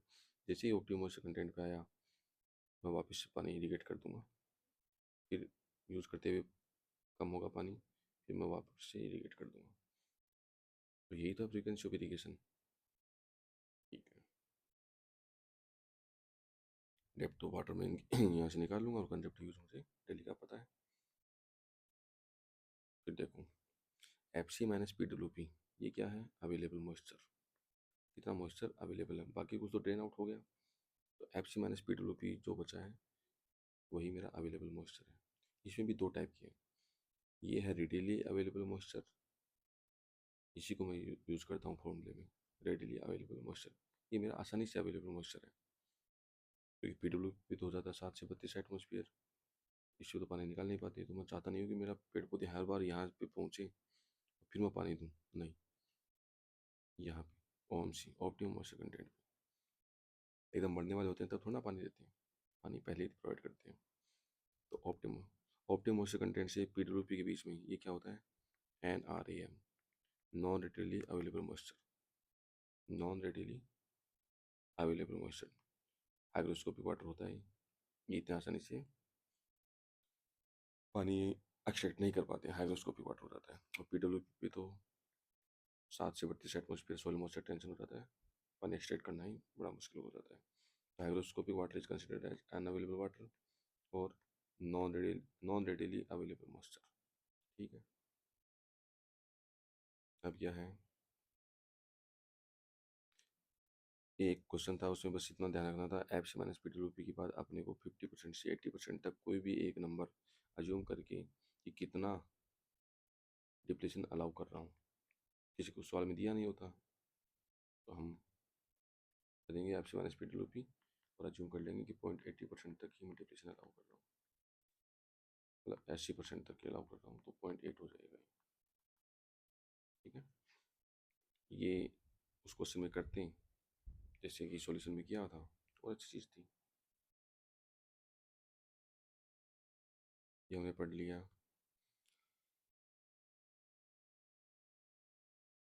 एवरेज डिस्चार्ज रिक्वायरमेंट दिया हुआ, peak discharge average discharge requirement पूछिए, पीक डिस्चार्ज पूछिए। एवरेज डिस्चार्ज रिक्वायरमेंट के लिए तो आपने को ड्यूटी दे रखी है, पीक डिस्चार्ज चाहिए अपने को कोर के टाइम पे, कोर पीरियड के टाइम पे। ठीक है, कोर पीरियड के टाइम के लिए कोई ड्यूटी नहीं दे रखी, मैं ये यूज़ कर लूँगा। एवरेज डिस्चार्ज रिक्वायरमेंट के टाइम के लिए ड्यूटी दे रखी है तो मैं ड्यूटी वाला सीधा से यूज़ कर लूँगा। ड्यूटी बराबर एरिया बाई, सीधा एरिया भी दे रखा है, क्यू भी दे रखा है। If area and duty both are given, calculate Q directly. For example, duty of core period is not given, तो मैं ये फॉर्मलाइज करूँगा। और एवरेज डिस्चार्ज के लिए जैसे डिस्चार्ज फॉर वीट, गेहूँ के लिए कितना डिस्चार्ज चाहिए, एवरेज ड्यूटी गिवन है, क्यू बराबर, क्यू निकालूँ कैसे, ड्यूटी बराबर क्या होता है, इसका तो मुझे याद ही है ना, क्या यूनिट याद है उसी से मैं फॉर्मूला याद कर लूँगा, एरिया बाई क्यू, ड्यूटी क्या है, इसी से मैं डेफिनेशन लिख दूंगा, इसी से मैं सारी चीज़ें लिख दूंगा। दो टाइप की ड्यूटी होती है, स्टोरेज ड्यूटी, फ्लो ड्यूटी। ठीक है, तो यहाँ पे क्वेश्चन में हमने क्या किया, क्यू वेट का निकाल लिया, क्यू राइस का निकाल लिया। ठीक है, पीक डिस्चार्ज के लिए क्या किया, क्यू पी वेट का निकाल लिया, क्यू पी राइस का निकाल लिया। कैसे, कोई ड्यूटी व्यूटी दी नहीं थी, सिंपल फॉर्मूला से निकाल लिया डायरेक्ट। और फिर इसने दोनों ये पूछी थी, इसका मैक्सिमम, इसका मैक्सिमम। तो ये वेट क्या है, रबी की फसल है, राइस क्या है, खरीफ की फसल है। ठीक है, ये क्वेश्चन था सिंपल सा। फिर अपन, ये हमने पढ़ लिया प्लेनली क्रिडल इक्वेशन। अब अपन पढ़ते हैं आगे कुछ इरिगेशन रिक्वायरमेंट है, बेसिक बेसिक सी, फिर कुछ एफिशिएंसी है। यहाँ पे बच्चे कंफ्यूज भी बहुत होते हैं, मैं भी काफ़ी कंफ्यूज रहता हूँ। सबसे पहले मैंने निकाल ली इवेपोट्रांसपिरेशन और कंजप्टिव यूज, पेड़ पौधों कितना पानी चाहिए। फिर क्या, कुछ बारिश हो गई तो फिर आएगा कंजप्टिव इरिगेशन रिक्वायरमेंट, मुझे कंजप्टिव यूज को पूरा करने के लिए कितना इरिगेशन चाहिए। कुछ बारिश हो गई तो उसको माइनस कर दूंगा, इवेपोट्रांसपिरेशन माइनस का रेनफॉल, ये हो गया कंजप्टिव इरिगेशन रिक्वायरमेंट। फिर आया कि भाई आगे हम पर पढ़ेंगे वाटर लॉगिंग हो जाता है, कुछ टाइप की सॉइल हो जाती है, एल्कलाइन या एल्कलाइन सॉइल, या और कौन सॉइल होती है, एसिडिक सॉइल बोलते हैं कि उनको, सॉल्ट, सॉल्ट जिसमें सलाइन सॉइल। अगर सलाइन सॉइल होती है या एल्कलाइन सॉइल होती है तो उसके लिए अपन को लीचिंग चाहिए होती है, हम लीचिंग करते हैं, या कुछ लॉसेस हो जाते हैं तो अपने को इतना पानी तो पेड़ पौधों के लिए बचना ही बचना चाहिए, तो ये अपन जोड़ देंगे कंजप्टिव यूज में। लीचिंग रिक्वायरमेंट प्लस परकोलेशन वाली तो अपने आती है नेट इरिगेशन रिक्वायरमेंट। अब इतना तो है नहीं कि अपना सारी चीज़ें परफेक्ट हैं, पानी अपन जितना दिया उतना ही रूट जोन में पहुंच गया, कुछ कुछ लॉसेज भी होते हैं। एप्लीकेशन एफिशिएंसी कुछ कम निकल के आती है 100% से, कुछ रन ऑफ हो जाता है, कुछ परकोलेशन हो जाता है, तो इसको बोलते हैं फील्ड इरिगेशन रिक्वायरमेंट। ये परकोलेशन नहीं था, ये था consumptive use plus leaching requirement plus pre sowing requirement. Pre sowing कौन सी होती थी? पेलियो इरिगेशन वाली। कुछ अगर दिया हो तो ठीक है, उसको यहाँ कंसिडर कर लेंगे। तो पहले कंजप्टिव यूज आया या एटी आया, फिर क्या आया? कंजप्टिव इरिगेशन रिक्वायरमेंट, कुछ बारिश हुई हटा दो। फिर आया नेट इरिगेशन रिक्वायरमेंट। क्या है नेट इरिगेशन रिक्वायरमेंट में? इसमें आया कि कुछ अगर लीचिंग वगैरह करनी है, कुछ प्री सोइंग और अगर एक्स्ट्रा कुछ करनी है तो ऐड कर दो। नेट इरिगेशन रिक्वायरमेंट में इतना ही पानी दूंगा। आगे मेरा सारा खेल चलेगा एप्लीकेशन एफिशिएंसी पे और कन्वेंस एफिशिएंसी पे। अब पानी मुझे चाहिए तो इतना, मैं अप्लाई करने की मेरी एफिशिएंसी पूरी 100% नहीं है, तो मैं फील्ड इरिगेशन रिक्वायरमेंट निकाल लूँगा। फिर फील्ड में तो इतना चाहिए, लेकिन HID या मतलब कोई भी इरिगेशन डिपार्टमेंट होता है, उसकी कैनाल की एफिशिएंसी 100% नहीं है, तो कन्वेंस में कुछ लॉस होता है, तो कन्वेंस एफिशिएंसी के हिसाब से क्रॉस इरिगेशन रिक्वायरमेंट, यानी field irrigation requirement plus conveyance conveyance losses, इसे आ जाएगी मेरी ग्रोस इरिगेशन रिक्वायरमेंट। याद कैसे करना है? CNG से याद करना है, बीच में FC आ जाएगा। कंजप्टिव, नेट, फील्ड और ग्रोस, CNG। ठीक है, ठीक है। अब कुछ एफिशिएंसी है और देख लो। कन्वेंस एफिशिएंसी अभी हमने देखी, कहाँ थी ये? यहाँ पे कैनाल के टाइम पे। तो फील्ड इरिगेशन रिक्वायरमेंट मुझे कितनी चाहिए और divide by gross irrigation requirement मुझे कितनी चाहिए, दोनों को डिवाइड कर लूँगा, फिर कन्वेंस एफिशिएंसी आ जाएगी। ग्रोस इरिगेशन रिक्वायरमेंट निकालनी है मुझे, तो field irrigation requirement divide by conveyance efficiency करूँगा तो ये आ जाएगी। Application efficiency, field irrigation requirement और नेट इरिगेशन रिक्वायरमेंट के बीच में रिलेशन, कितना पानी एप्लीकेशन करने में ही लॉस हो गया, एप्लीकेशन एफिशिएंसी का टाइप उस टाइप में आ जाएगा। फिर आता है वाटर स्टोरेज एफिशिएंसी। हमने अप्लाई तो जड़ों में इतना किया था, प्लांट को पानी तो इतना दिया था, लेकिन वाटर स्टोर तो इतना ही हुआ, बाकी कहाँ गया? ड्रेन आउट होके चला गया, ग्रेविटी से ड्रेन आउट होके चला गया, परकोलेशन होके चला गया, तो वाटर स्टोरेज एफिशिएंसी आ गई। फिर आता है वाटर डिस्ट्रीब्यूशन एफिशिएंसी। ये क्या होती है?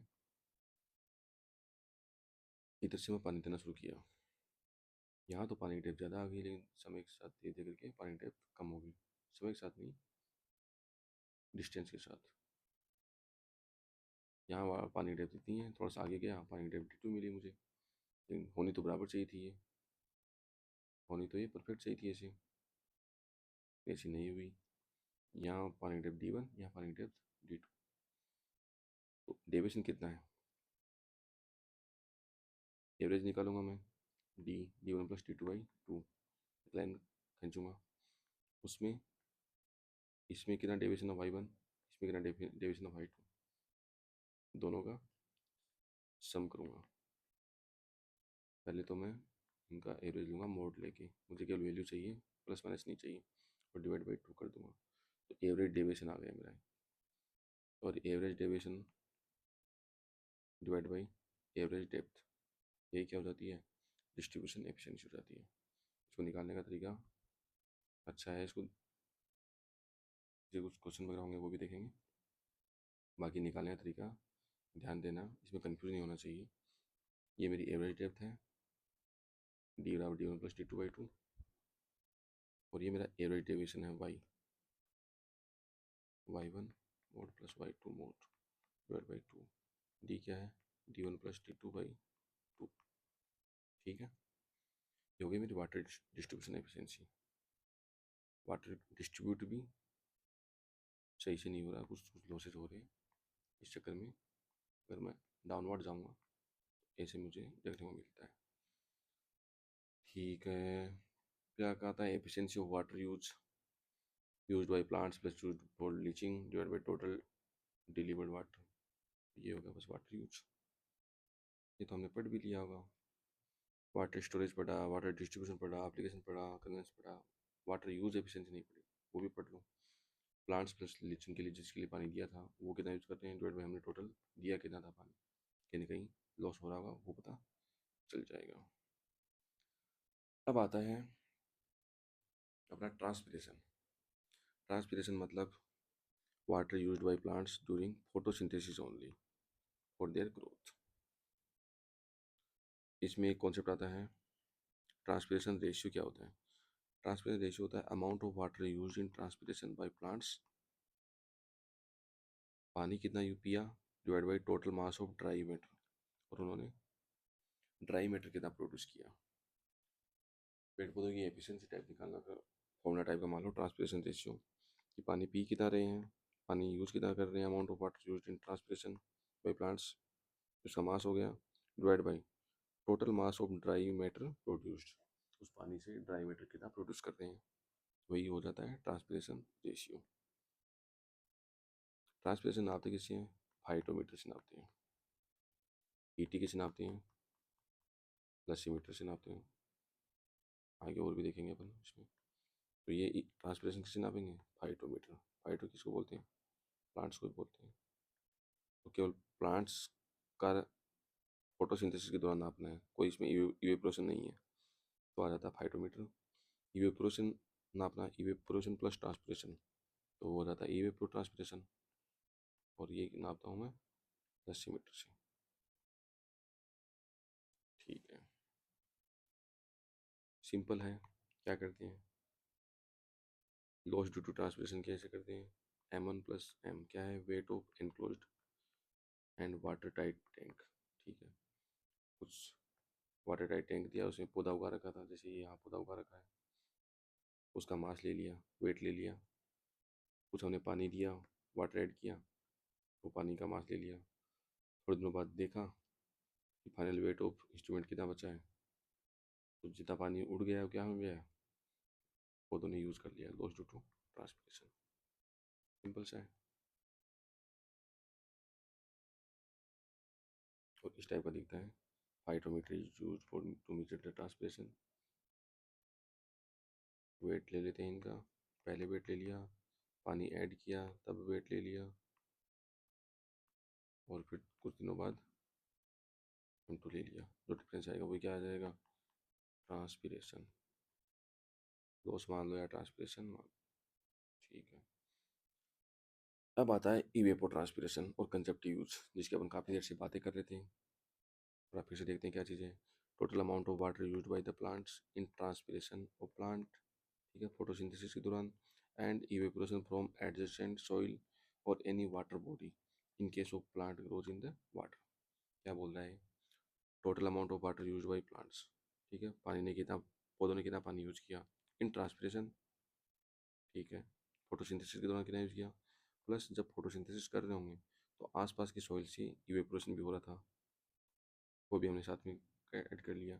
अगर कोई प्लांट अगर पानी के अंदर ग्रो कर रहा है, जैसे कमल पानी के अंदर ग्रो कर रहा है, आस उस वाली बॉडी से, अगर सॉइल में ग्रो कर रहा है तो आसपास की सॉइल से देख लिया इवेपोरेशन कितना हो रहा है। अगर पानी में कर रहा है तो पानी का हमने देख लिया कि आसपास के पानी से कितना इवेपोरेशन हो रहा है। तो इन दोनों को मिला के हमने क्या बोल दिया? इवेपो ट्रांसपिरेशन, इवेपोरेशन प्लस ट्रांसपिरेशन, और यही चीज़ हो जाती है कंजप्टिव यूज। अब ईटी और सीयू को फैक्टर क्या अफेक्ट करते हैं देख लेते हैं। वेदर पैरामीटर्स अफेक्ट करेंगे, heat, air, humidity, light, wind, ठीक है, तो करेंगे भाई। कुछ क्रॉप का फैक्टर भी इफेक्ट करेगा, कुछ क्रॉप ज़्यादा पानी एक्सट्रैक्ट करती होंगी, कुछ कम पानी एक्सट्रैक्ट करती हैं, या फिर कुछ कम पानी यूज करती हैं, होती हैं डिफरेंट डिफरेंट क्रॉप्स होती हैं, तो उनका क्रॉप फैक्टर हो गया। सोइल की कंडीशन कैसी है, सोइल के ऊपर भी डिपेंड करेगा। और इफेक्टिव रेनफॉल, इफेक्टिव रेनफॉल हो गया तो मुझे कंजप्टिव इरिगेशन रिक्वायरमेंट की ज़रूरत कम पड़ेगी। ईटी और सीयू तो उतना ही रहेंगे। कंजप्टिव इरिगेशन रिक्वायरमेंट क्या हो गया? सीयू माइनस का effective rainfall. Consumptive irrigation requirement मतलब कितना पानी इरिगेशन वाटर चाहिए for growth of plant, consumptive irrigation requirement. CNG यहीं से आएगा। अब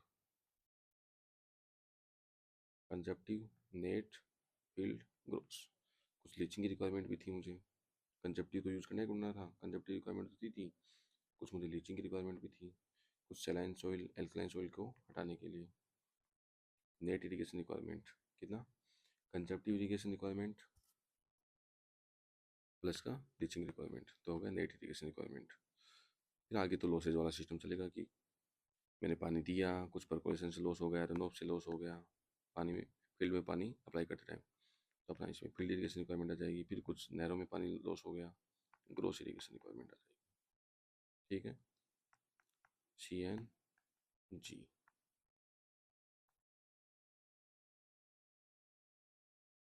ठीक है, जाता है कि इसका मेजरमेंट कैसे करें। PT और CU तो सबसे इम्पोर्टेंट चीज़ें हैं इस चैप्टर की। लसीमीटर और लाइन ऑफ, कुछ लाइन बनाएंगे अपन इक्वल इवेपोट्रांसपिरेशन की, इसको बोलते हैं आइसोप्लेथ।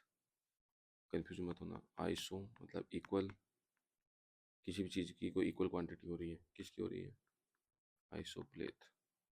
नाम ही लग रहा है ET आ रहा है इसमें, तो इवेपोट्रांसपिरेशन के लिए है। ठीक है, मेजरमेंट कैसे करेंगे, ब्रेनली क्रीडल इक्वेशन हम पढ़ के आए हैं, P × 0.40T+8 ETC KC × ET0 mm में आएगा और 30 दिनों का आएगा,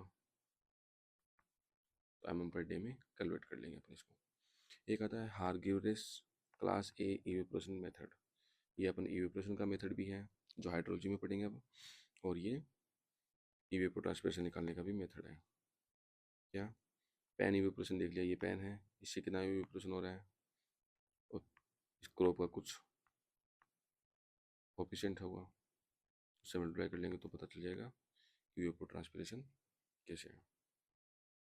इसी का जैसे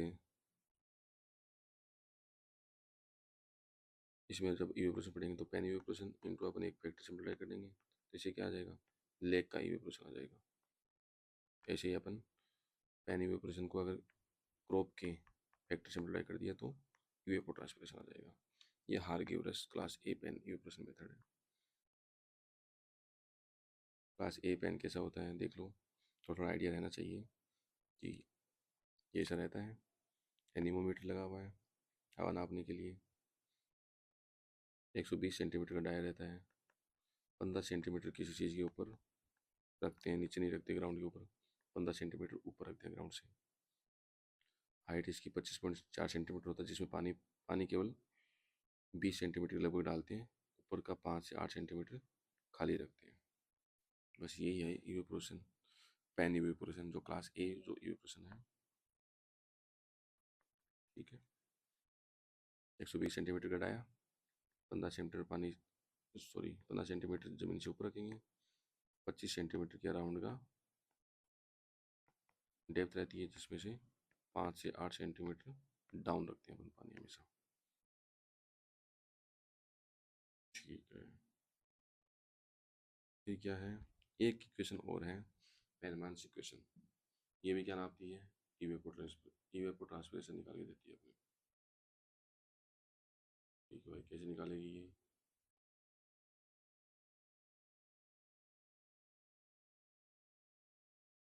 देखते हैं भाई इसको कैसे निकालेगी।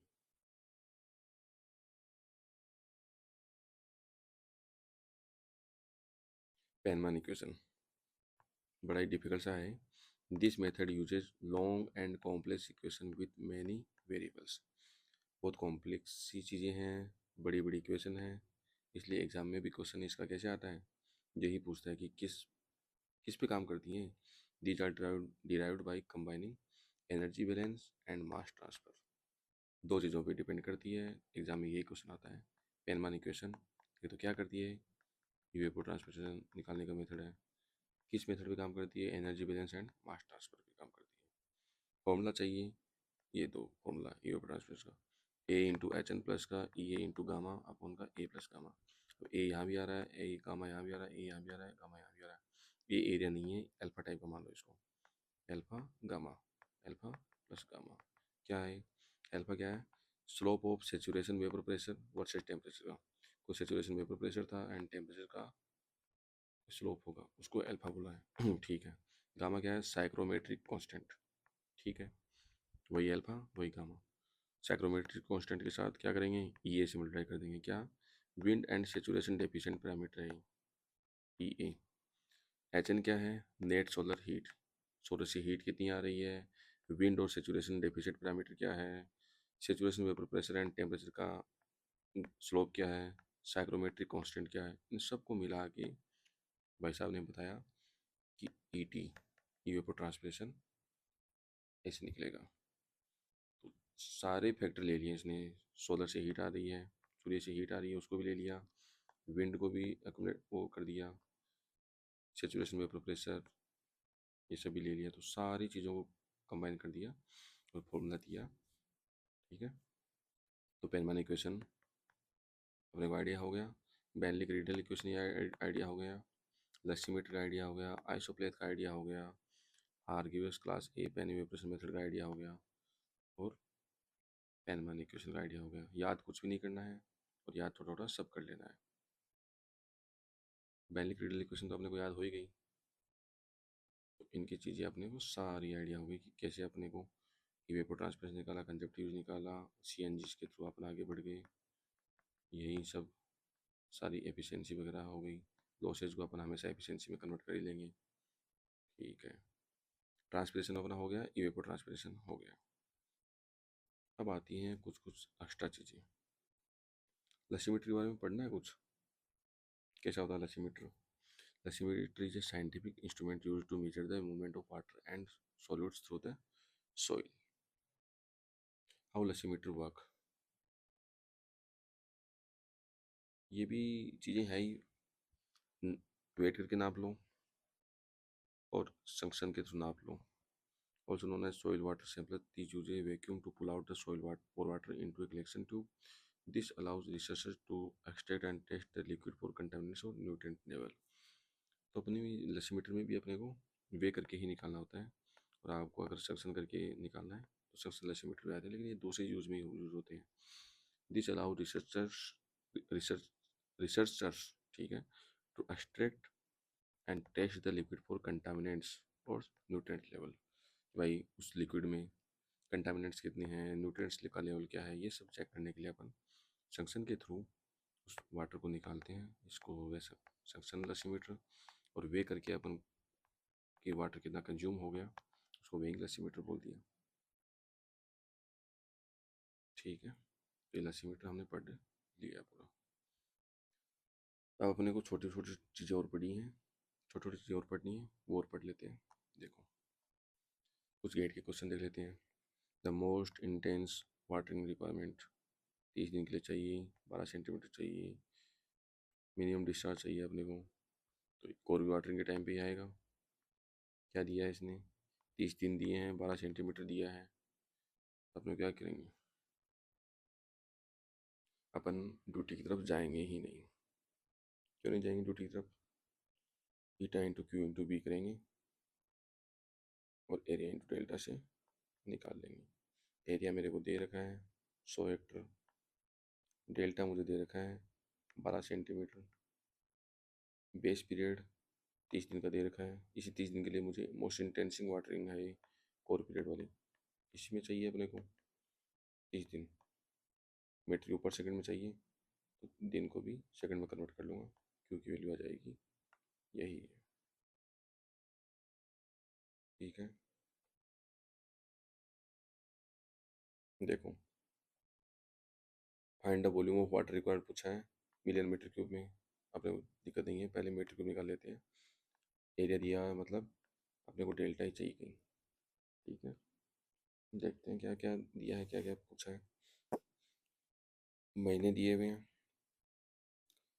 इफेक्टिव रेनफॉल दिया है, कंजप्टिव यूज़ दिया है। तो कंजप्टिव यूज़ में से इफेक्टिव रेनफॉल निकाल लूँगा, तो सबका मैं कंजप्टिव इरीगेशन रिक्वायरमेंट निकाल दी। तो इतना पानी चाहिए, सबको ऐड कर दिया। 61.2 सेंटीमीटर आ गया मुझे डेप्थ ऑफ वाटर रिक्वायरमेंट की। फिर कह रहा है कि एप्लीकेशन एफिशिएंसी 50% ही है। एप्लीकेशन एफिशिएंसी निकाल से पानी मुझे निकालेगी, इतना पानी मुझे चाहिए। कन्वेंस लॉस दिया है, एफिशिएंसी कितना है? 40%। 40% कर लिया 122.4 को। 306 सेंटीमीटर का पानी चाहिए मुझे सेंटीमीटर में। इसको मैं किस में करूँगा, वॉल्यूम निकालने के लिए, area into depth, 3.06 million metre cube पानी आ गया। लॉस को हमेशा एफिशिएंसी में कन्वर्ट कर लेना चाहिए, कंफ्यूज नहीं होगी, ठीक है। और क्या क्वेश्चन आए हुए हैं?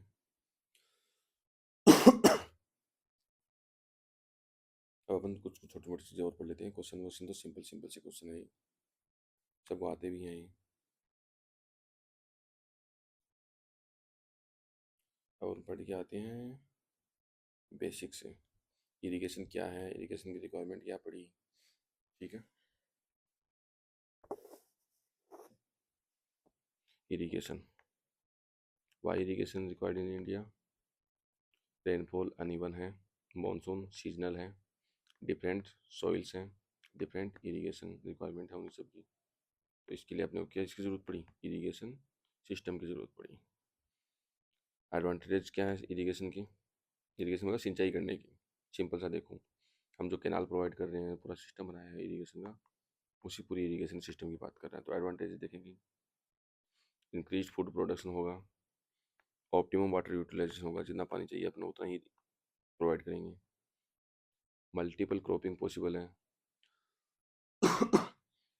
एक ही खेत में अपन इरिगेशन के द्वारा रबी भी बोलेंगे, खरीफ की फसल भी बोएंगे, जायद भी बोलेंगे, शुगर केन भी बोलेंगे, जो एवरग्रीन फसल है। तो मल्टीपल क्रॉपिंग फसल है, लेकिन मल्टीपल क्रॉपिंग पॉसिबल है, लेकिन मिक्स्ड क्रॉपिंग नहीं करेंगे, मिक्स्ड क्रॉपिंग रिड्यूस हो जाएगी।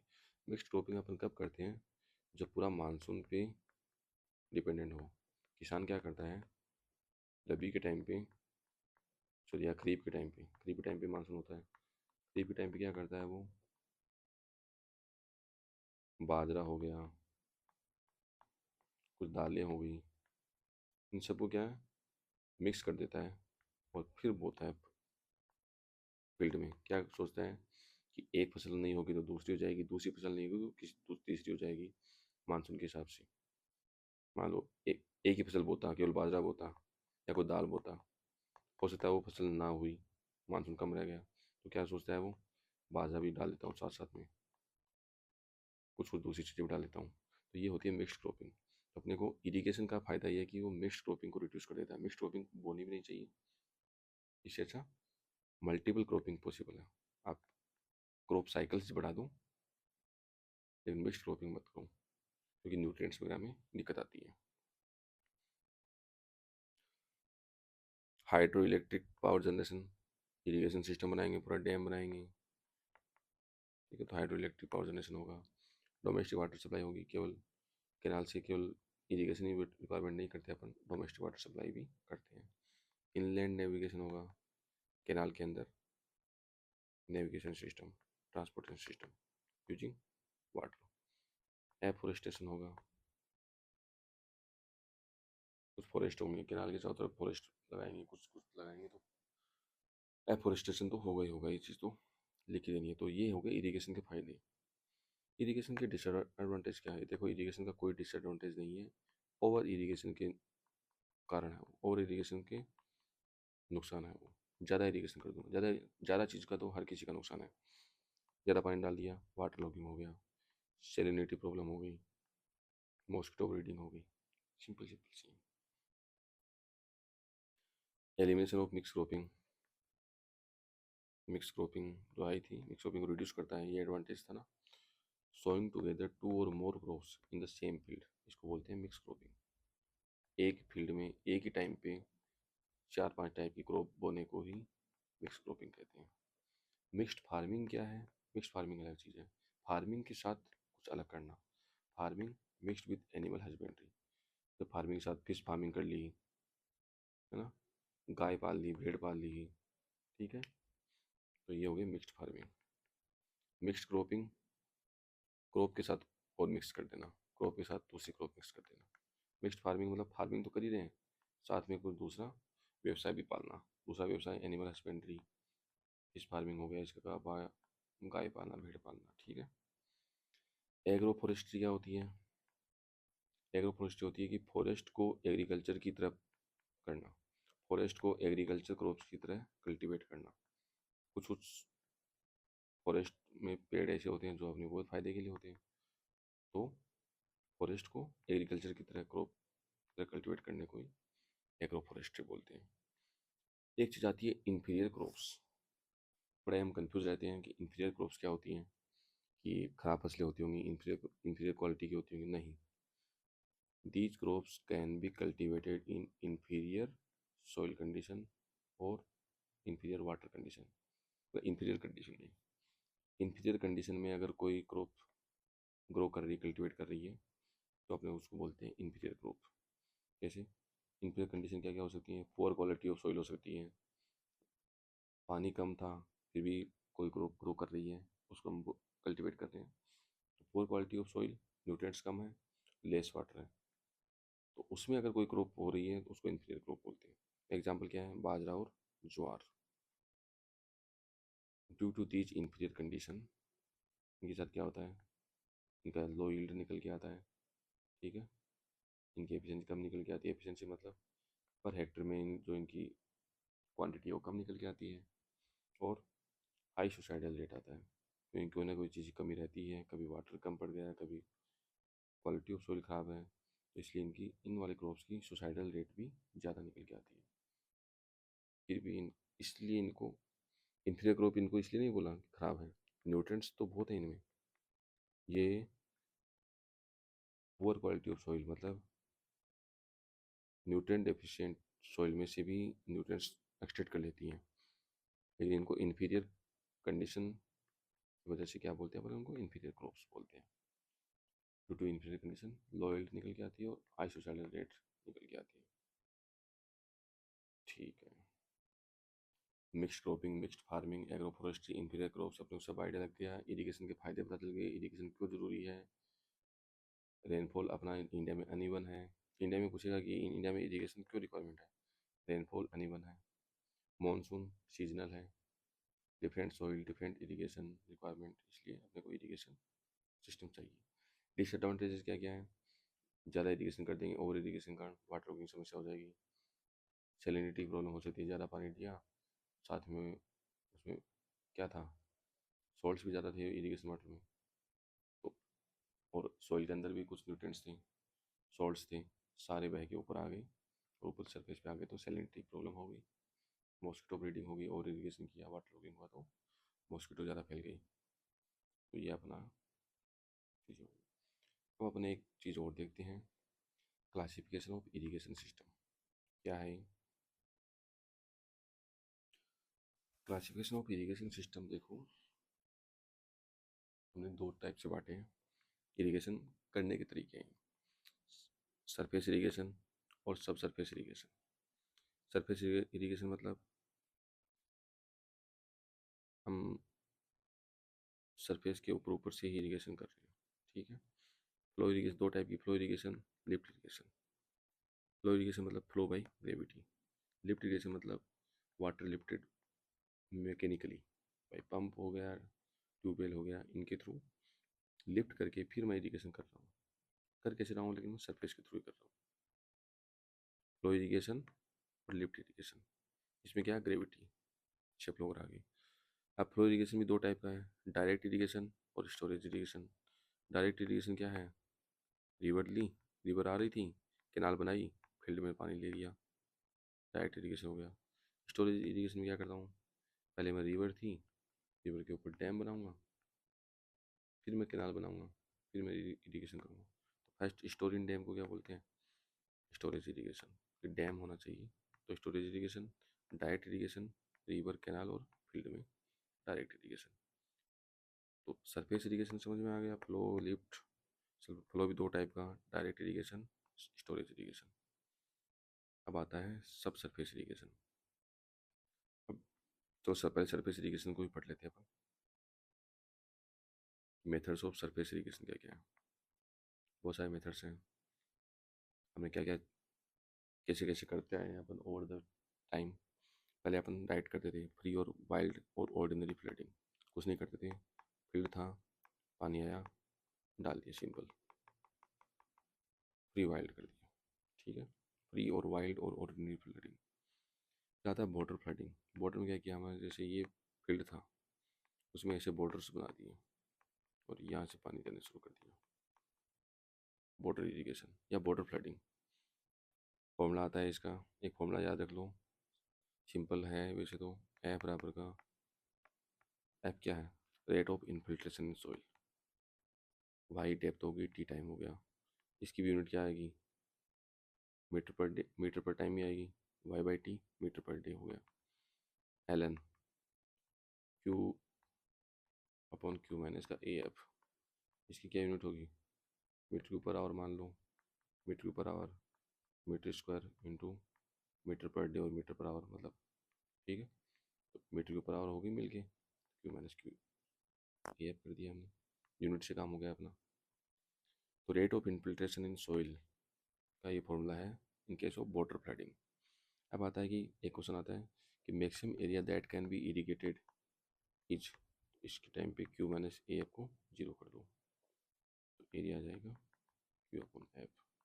ये सिंपल सा यूनिट बेसिस हो गया, मीटर के ऊपर आवर, ये मीटर पर आवर, काटूंगा तो मीटर स्क्वायर बच गया, ठीक है। तो सिंपल है, तो ये फॉर्मूला भी याद हो गया, मैक्सिमम एरिया निकालना भी आ गया अपने को, maximum area that can be irrigated, ठीक है, सिंपल सा है। अब आता है चेक फ्लडिंग। चेक में क्या करते हैं अपन, अभी बॉर्डर बनाए थे, ऐसे बॉर्डर बनाए थे, अब ऐसे बॉर्डर बनाते हैं तो पूरे क्या बन गए, चेक्स बन गए, ठीक है। चेक फ्लडिंग हो गया। ये कब काम आते हैं, जब राई से पहले जब अपन पेडी बोते हैं तो उसमें काम आते हैं, यहाँ अपन पेडी बो देते हैं। ये मेड होती है, मेड, बचपन में कभी हिंदी मीडियम में सुना हो तो मेड या मेड या मेड इस टाइप सुना होगा, उसी को आजकल बोलने लगे इंग्लिश में लेविज, याद रखना बहुत बार काम आएगा लेविज। ये लेविज हो गई और ये पूरा एक हो गया चेक फ्लडिंग। चेक बना दिया हमने। चेक के बाद हमने special type of check flooding ही है बेसिन फ्लडिंग। अगर गोल गोल बना दूंगा यही चेक क्या हो जाएगा, बेसिन हो जाएगा। गोल लेविज बना दूंगा, लेवी और बेसिन, इसके अंदर special type of check flooding नहीं है, बेसिन फ्लडिंग, ठीक है। क्या बनाऊंगा मैं, लेवीज और बेसिन बना दूंगा, वन और मोर ट्रीज के अंदर लगा दूंगा, हो गया बेसिन फ्लडिंग। अब देखो वाटर फ्लडिंग आइडिया था अपने को, वाटर फ्लडिंग, चेक फ्लडिंग। अब आता है फुरो इरिगेशन। फुरो में क्या करते हैं अपन, सेक्शन दिखा रहा हूँ, यहाँ अपन बात बोते हैं, सीड्स बोते हैं, यहाँ क्रॉप होती है और यहाँ अपन पानी फिल करते हैं, सबका देखा हुआ है। आलू कैसे बोते हैं, ऐसे ही बोते हैं। फुरो इरिगेशन, फरो इरिगेशन, फुरो बोल दो, फरो बोल दो, पोटाटो, शुगर केन, ग्राउंडनट्स, मूंगफली वगैरह सब फरो इरिगेशन के थ्रू ही हम बोते हैं।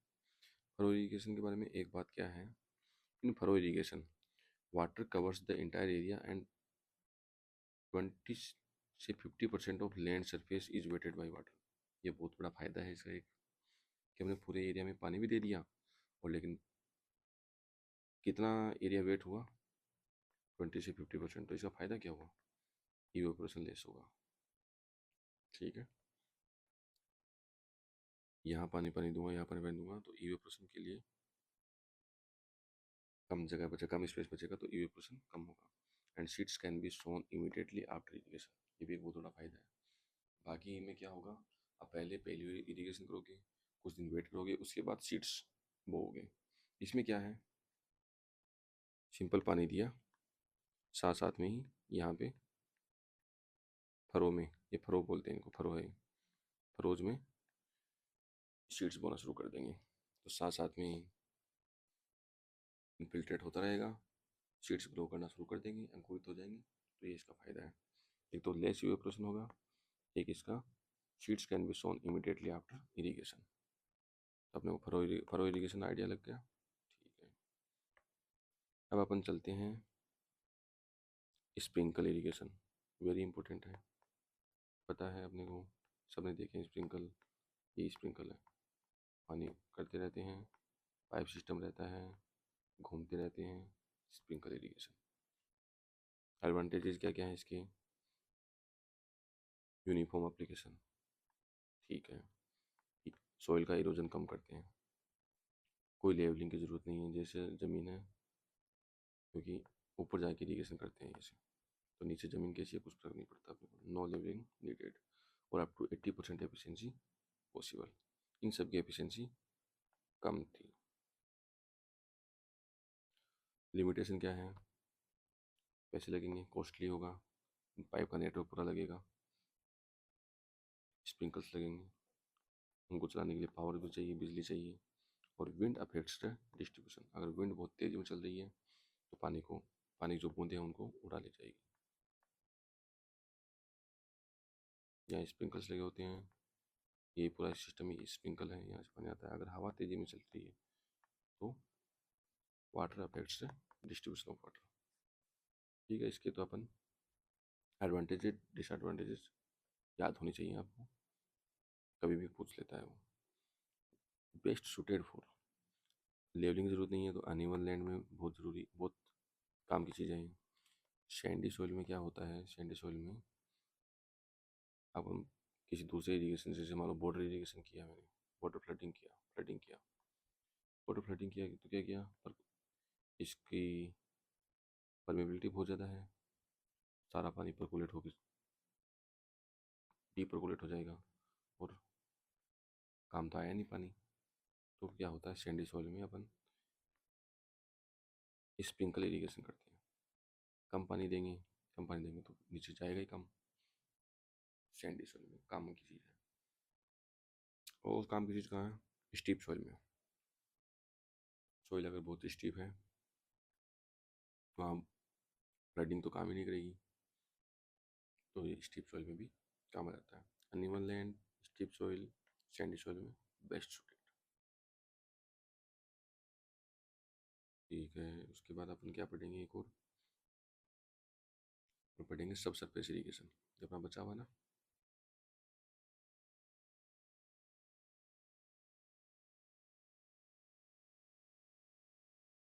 सब surface irrigation, water supplied below soil surface, नाम से लग रहा है सब सरफेस इरीगेशन। दो टाइप की, natural, artificial. Natural water reaches roots naturally by capillary action. Nature देखो खुद भी पानी पहुंचाती है तो नेचुरल हो गया। कैसे पहुंचता है? कैपिलरी एक्शन के थ्रू। ग्राउंड वाटर टेबल यहाँ है, यहाँ रूट जोन है, यहाँ रूट जोन है, कैपिलरी एक्शन के थ्रू पानी उनके रूट्स के पास पहुंच जाता है। तो water reaches roots naturally by capillary action, natural subsurface system.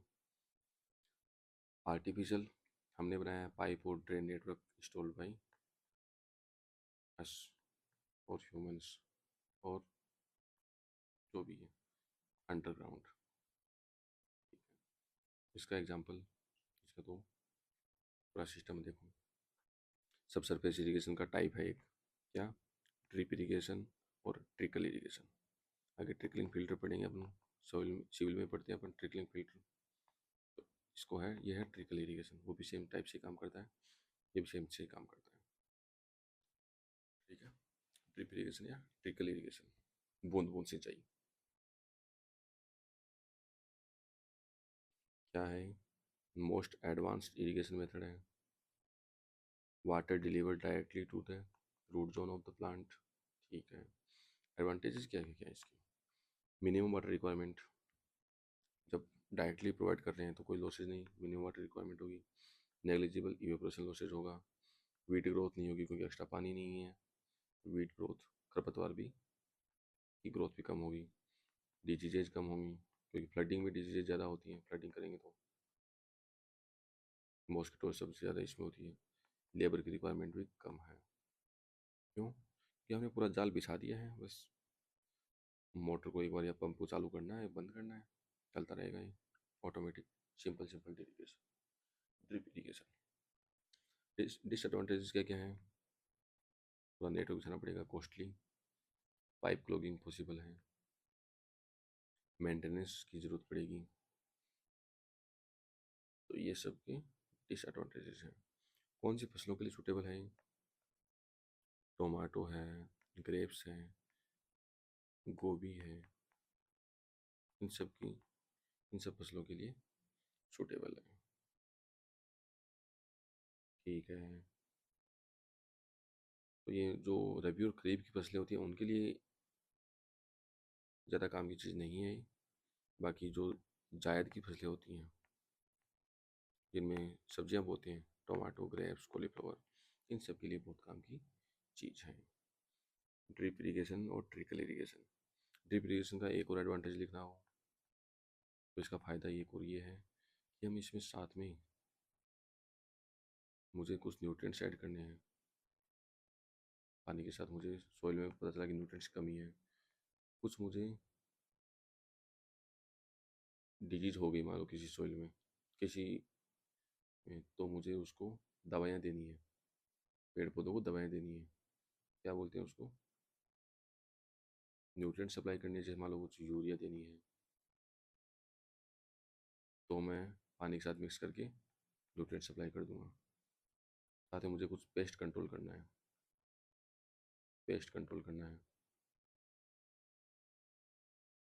साथ में इसमें वाटर के साथ ऐड किया, टैंक में मिलाया, और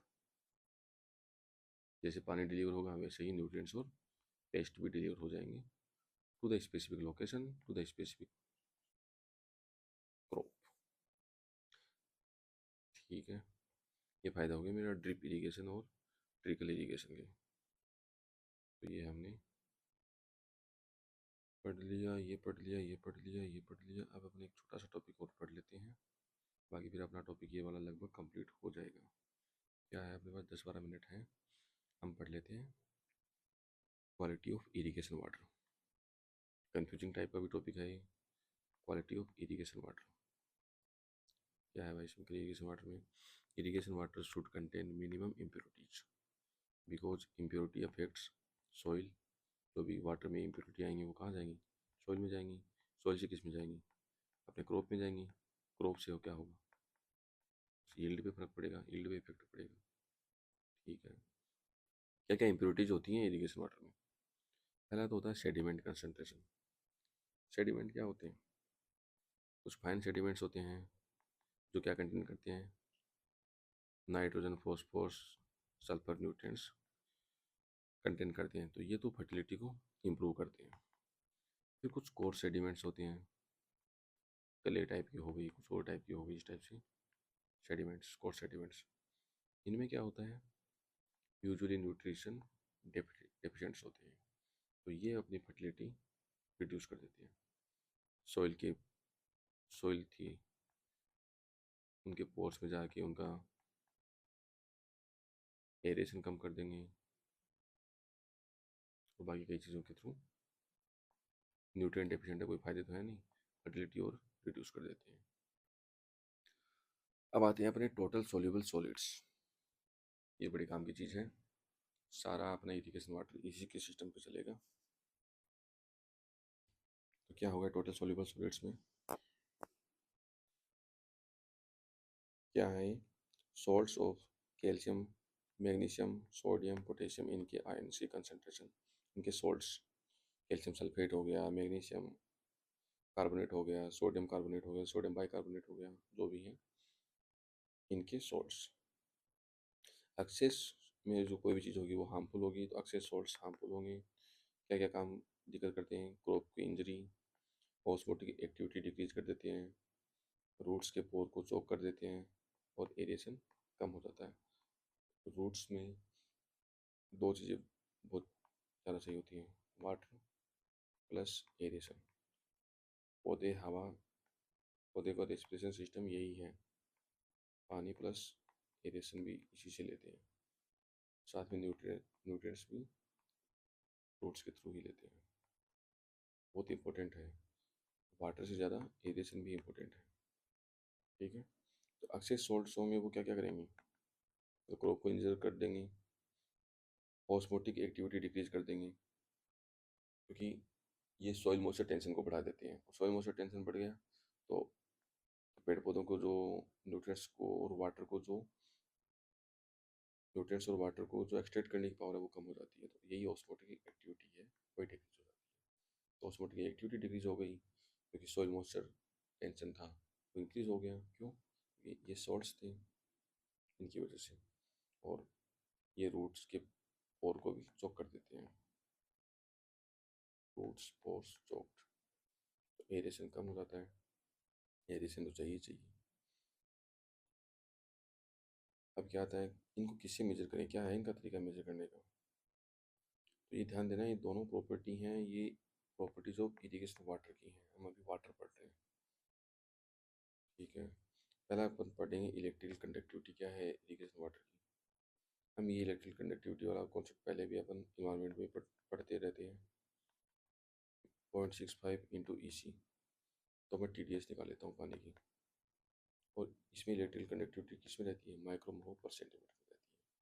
ये एक अलग पॉइंट है, डू यू नो का, ठीक है। अब यहाँ इलेक्ट्रिकल कंडक्टिविटी इरिगेशन में एक तो पहला पॉइंट ये है कि यहाँ नापेंगे मिली मोह पर सेंटीमीटर। वहाँ तो अपने को बहुत कम चाहिए होती है, क्योंकि अपन पानी पी रहे हैं, TDS है। यहाँ क्या, पेड़ पौधों को पानी पिला रहे हैं। पेड़ पौधों को इरिगेशन के लिए अपने को इलेक्ट्रिकल कंडक्टिविटी ज़्यादा चल सकती है, तो इसलिए अपन नापेंगे मिली मोह पर सेंटीमीटर, ठीक है। इसके फिर दो चार टाइप हैं इसके, C1 C2 C3 C4, irrigation water के 4 टाइप पर रखे हमने। किसके बेस पे? इलेक्ट्रिकल कंडक्टिविटी के बेस पे। क्या क्या टाइप है? अगर कंसनट्रेशन 250 से कम है, इसको मल्टीप्लाई बाई 3 करेंगे तो 750 हो जाएगा, 750 से 3 से मल्टीप्लाई करेंगे तो 2250 आ जाएगा। तो इसे ये याद कर सकते हैं अपन, 250, 250, 750, 750 से 2250 और 2250 से ज़्यादा। ये क्या करेंगे, 250 3 से मल्टीप्लाई करेंगे, 3 से मल्टीप्लाई करेंगे, नई चीज़ें हट जाएंगी। ये अपने को याद रखने का तरीका पता है। लेस देन 250 है तो लो सैलिनिटी वाटर है, ग्रेटर देन 2250 है तो वेरी हाई सैलिनिटी वाटर है। ये इलेक्ट्रिकल कंडक्टिविटी है 250, तो ये किस में नापेंगे, मिली महो पर सेंटीमीटर में। TDS वाले किस में नापते हैं, किस में लेते हैं, एक फॉर्मूले में माइक्रो महो पर सेंटीमीटर में लेते हैं, ठीक है। तो 4 टाइप के अपने वाटर, इरिगेशन वाटर हो गया। C4 में 2250 मिली महो पर सेंटीमीटर, इससे ज़्यादा कंडक्टिविटी है तो अपन इसको वेरी हाई सैलिनिटी वाटर बोलेंगे। फिर एक आता है sodium absorption ratio, sodium absorption ratio. इसमें क्या करेंगे, सोडियम की कंसनट्रेशन डिवाइड बाई कैल्शियम 2+, इसका मैग्नीशियम 2+, की एवरेज कंसनट्रेशन। रूट क्यों है, क्योंकि इनके ऊपर दो दो वैलेंसी है, इसलिए रूट आ गया। इनका एवरेज ले लिया दोनों का, और सोडियम की कंसनट्रेशन के साथ इसको चेक किया कि सोडियम की कंसनट्रेशन की कितनी है, सोडियम अब्जॉर्प्शन रेशियो कितना है, ठीक है। मिली इक्विवेलेंट पर लीटर में लिखेंगे ये, 0 से 10, 10 से 18, 18 से 26, और ग्रेटर देन 26 आ जाएगा तो very high sodium absorption ratio है, can't use as irrigation water. यानी ये क्या मेजर करता है, सोडियम के हजार्ड को मेजर करता है, क्योंकि आगे यही सोडियम जाके अपने को सॉइल में बड़ी दिक्कत देने वाला है। ये क्या बनाएगा, एल्कलाइन सॉइल बनाएगा ये क्या बनाएगा, सैलाइन सॉइल बनाएंगे। सॉल्ट हैं इसमें सारे, इसमें केवल एब्जॉर्प्शन है, सॉरी सोडियम है, एल्कलाइन सॉइल बनाएगा। एल्कलाइन सॉइल को फिर अपन हटाएंगे किससे, इसमें क्या करेंगे, जिप्सम, जिप्सम से हटाएंगे, प्लस लीचिंग करेंगे, प्लस ड्रेनेज करेंगे। आगे बढ़ रहे हैं, तो ग्रेटर देन 26 हो गया तो मतलब very high sodium absorption ratio है, can't use as irrigation water, तो इस वाले पानी को अपन यूज़ नहीं कर पाएंगे। दोनों किसकी मेथड थी, प्रॉपर्टीज ऑफ इरिगेशन वाटर की प्रॉपर्टी थी, electrical conductivity, sodium absorption ratio. अब अपन पढ़ेंगे सॉइल के क्लासिफिकेशन। पानी दे दिया हमने,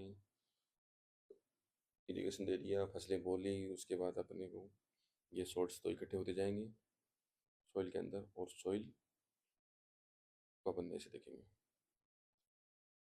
these are the classification of soil.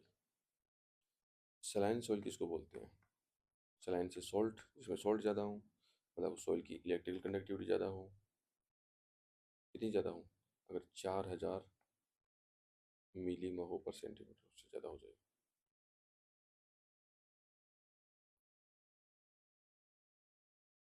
ठीक है।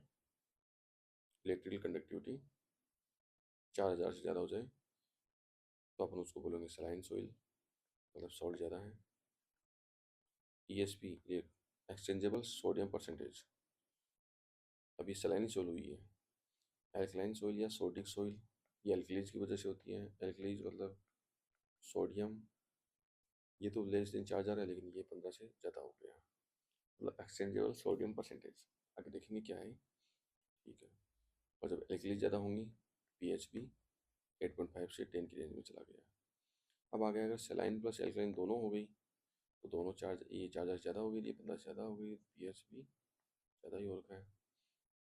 तो अब अपन देखते हैं, पहले तो ये देखते हैं, do you know salt concentration soil में कैसे निकालेंगे अपन। सॉल्ट की कंसनट्रेशन सॉइल में कैसे निकालेंगे, सिंपल मिक्सिंग कॉन्सेप्ट से। कैसे,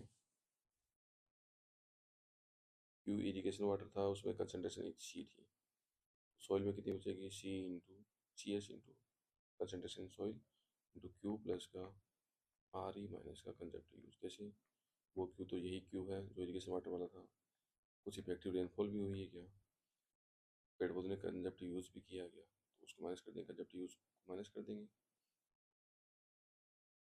इफेक्टिव रेनफॉल को, जो पानी हमने दिया प्लस बारिश आया वो हमने ऐड कर दिया, ये पानी तो ख़त्म हो गया, कंजप्टिव यूज ख़त्म हो गया। तो हम ऐसे मिक्सिंग कॉन्सेप्ट से सॉल्ट कंसनट्रेशन इन सॉइल निकाल लेंगे। फिर क्या है, आता है एक्सचेंजेबल सोडियम परसेंटेज। क्या चीज़ है, सोडियम की कंसनट्रेशन डिवाइड बाई सारे आयन्स की कंसनट्रेशन, सोडियम हो गया, कैल्शियम हो गया, मैग्नीशियम हो गया, सब हो गया इसमें। ठीक है। क्या करता है, percentage of exchangeable sodium ions present in the soil exchangeable complex. Soil के अंदर इनको देखो, सारी चीज़ें एक्सचेंज करते रहते हैं। तो जियोलाइट में देखा था हमने,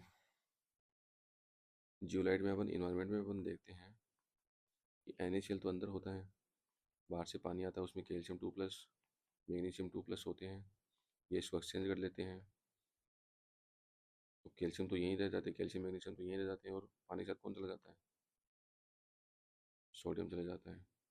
और सोडियम को ये हार्डनेस देता नहीं है, लेकिन यहाँ अलग चीज़ है, वो पानी था, यहाँ आ गई है सोइल, यहाँ राज चलेगा सोडियम का ही।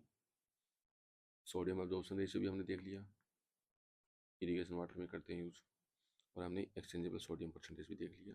तो सोइल की करेक्टरिस्टिक्स है, सोइल के अंदर, सोइल एक मान लो जियोलाइट सिस्टम है, उसमें सोडियम प्लस कितना है और बाकी आयन्स कितने हैं, तो ये आपस में कितना एक्सचेंज कर सकते हैं। देखो, percentage of exchangeable sodium ions present in the soil exchangeable complex, 5% ESP तक रहता है तब तो ठीक ठाक है, तो कोई दिक्कत नहीं है। 5% ESP, दिक्कत कहाँ आती है, ESP ग्रेटर देन 15 पे। ESP ग्रेटर देन 15 पे क्या हो जाती है, सोइल एल्कलाइन हो जाती है, सोडिक हो जाती है। सोइल इज एल्कलाइन और सोडिक, और पीएच बढ़ जाता है, एल्कलाइन हो गई तो पीएच कितना बढ़ जाएगा, 8.5 से 10 के बीच में बढ़ जाएगा, due to high exchangeable sodium percentage. ठीक है। अब सोडियम का कोई नुकसान है क्या इसके, सोडियम क्यों कर रहे हैं अपन, हाई ESP क्या क्यों डेंजरस है, सोडियम की क्या नुकसान है, देखते हैं। सोइल क्या डिस्पर्सन होने लग जाती है, बिखरने लग जाती है सोइल, ऐसे डिस्पर्स ही होने लग जाती है, सोइल के जो पार्टिकल है वो डिस्पर्स होने लग जाते हैं। परमेबिलिटी डिक्रीज हो जाती है, एरिएशन डिक्रीज हो जाती है, soil becomes hard, crusting and poor infiltration, सारे नुकसान सोडियम के नुकसान है सोइल में। सोइल डिस्पर्स होने लग जाती है, सोइल बिखरने लग जाते हैं, सोइल के मोलिक्यूल्स बिखरने लग जाती हैं, परमेबिलिटी डिक्रीज हो जाती है, एरिएशन डिक्रीज हो जाता है, सारी दिक्कतें सोडियम है। फिर क्या करें सोडियम के लिए, पहले एक आधे क्वेश्चन देख लेते हैं, फिर सोडियम की भी दिक्कत करेंगे। सोडियम एब्जॉर्प्शन रेशियो पूछा है, ppm में दिया हुआ है, मिलीग्राम पर लीटर में, अपन इसमें किस में लिखेंगे, सोडियम एब्जॉर्प्शन में मिली इक्विवेलेंट पर लीटर में लिखेंगे, तो इनके सबके मिली इक्विवेलेंट पर लीटर निकालेंगे, वैलेंसी से डिवाइड करेंगे, कैसे, मिलीग्राम पर लीटर 18 दिया मान लो मैग्नीशियम का, तो कितना आएगा मिली इक्विवेलेंट पर लीटर? मैग्नीशियम का 1224। कैसे निकालते हैं अपन? इन्वायरमेंट में पढ़ते थे अपन, इक्विवेलेंट वेट। कैसे? Weight divide by equivalency. Equivalent weight कैसे निकालते हैं? Weight by equivalent weight, sorry, हाँ, ग्राम इक्विवेलेंट कैसे निकालेंगे? Weight divide by equivalent weight. Weight तो आपने पीपीएम में दिया ही हुआ है, वो वेट हो जाएगा। इक्विवेलेंट वेट कैसे निकालेंगे? Molecular weight divide by valency. ठीक है,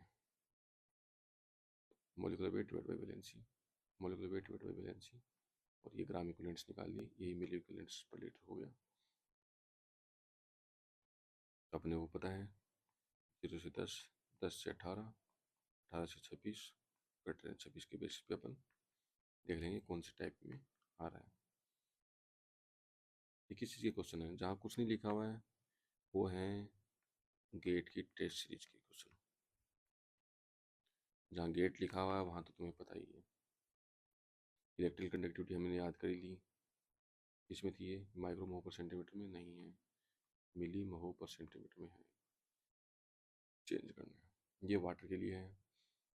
सॉइल के लिए इलेक्ट्रिकल कंडक्टिविटी 4000 से ज़्यादा हो तब सलाइन होती है। एक्सचेंजेबल सोडियम परसेंटेज 15 से ज़्यादा हो तो एल्कलाइन होती है। सॉइल का है। ये और ये किसके हैं? इरिगेशन वाटर के हैं। ये किसका है? सॉइल का पैरामीटर है। ठीक है, अब थोड़ा सा एक बेसिक चीज़ें और रह गई अपनी, वो देख लेते हैं। लीचिंग। लीचिंग क्या चीज़ है? एक्स्ट्रा इरिगेशन प्लस ड्रेनेज को ही लीचिंग बोलते हैं। हम, क्या हुआ देखो, क्या हुआ, इरिगेशन किया हमने, वाटर ने को यूज़ किया, किसी ने प्लांट्स ने यूज़ किया, और कुछ इवेपोरेशन हो गया। सोल्ट्स जो थे इरिगेशन वाटर में वो अक्यूमुलेट होते गए सॉइल के अंदर। फिर क्या किया? दिस इंक्रीजेज ऑस्मोटिक प्रेशर, और ऑस्मोटिक प्रेशर इंक्रीज होता गया, plants are not able to extract the water. क्यों? ऑस्मोटिक प्रेशर इंक्रीज हो गया, सॉइल मॉइस्चर टेंशन इंक्रीज कर दिया इन्होंने। ठीक है, पानी, पेड़ पेड़ पानी एक्सट्रैक्ट नहीं कर पा रहे। We provide extra water to dissolve the solids. इन सॉलिड्स को अपने को हटाना है, हम क्या करते हैं? एक्स्ट्रा वाटर प्रोवाइड करते हैं। इससे क्या होगा? सॉल्ट्स क्या होंगे? डिजोल्व हो जाएंगे। एंड फिर क्या करेंगे? जो एक्स्ट्रा वाटर जिसमें सॉल्ट्स जिसमें सारे डिजोल्व हो गए हैं उसको ड्रेन आउट कर देंगे। ड्रेन करने के दो तरीके हैं, सब सरफेस ड्रेनेज, सरफेस ड्रेनेज आगे अपन पढ़ेंगे। इससे क्या हो जाएंगे? लीच आउट हो जाएंगे। इसी सिस्टम को क्या बोलते हैं? लीचिंग। लीचिंग हमेशा केवल एक्स्ट्रा वाटर अप्लाई करना ही नहीं है, प्लस साथ में ड्रेन करना भी लीचिंग का ही पार्ट है। लीचिंग रिक्वायरमेंट क्या है? Minimum extra water required for leaching, यही लीचिंग रिक्वायरमेंट है। मेथड ऑफ लीचिंग क्या क्या है? एक्सेस इरिगेशन दे दो, पॉन्डिंग कर दो, या फ्लशिंग कर दो।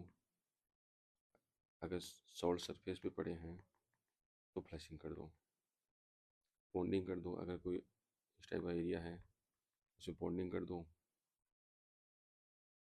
एक्स्ट्रा वाटर दे के पॉन्डिंग कर दो, और फिर इसको ड्रेन आउट कर दो, सॉल्ट्स डिजोल्व होके निकल जाएंगे साथ में। एक्सेस इरिगेशन कर दो, इसमें भी देखो, प्लस साथ में क्या करेंगे? ड्रेनेज करना बहुत ज़रूरी है। Drainage is must to avoid water logging, नहीं तो वाटर लॉगिंग हो जाएगी, एक चीज़ में से निकले थे दूसरी चीज़ें फंस गए। तो ड्रेनेज ज़रूरी है। ड्रेनेज क्या टाइप के हैं? ड्रेनेज दो टाइप के, सरफेस ड्रेनेज, सब सरफेस ड्रेनेज। सरफेस के ऊपर करेंगे सरफेस ड्रेनेज, सब सरफेस करेंगे सब सरफेस ड्रेनेज। लीचिंग तभी सक्सेसफुल है जब इनफ वाटर अपन प्रोवाइड करें ताकि सोर्स क्या है? डिजोल्व हो जाएंगे। परमेबिलिटी अच्छी है क्योंकि जो डिजोल्व होके और फिर सब सरफेस ड्रेनेज में जाएंगे, तो परमेबिलिटी अच्छी होनी चाहिए सॉइल की।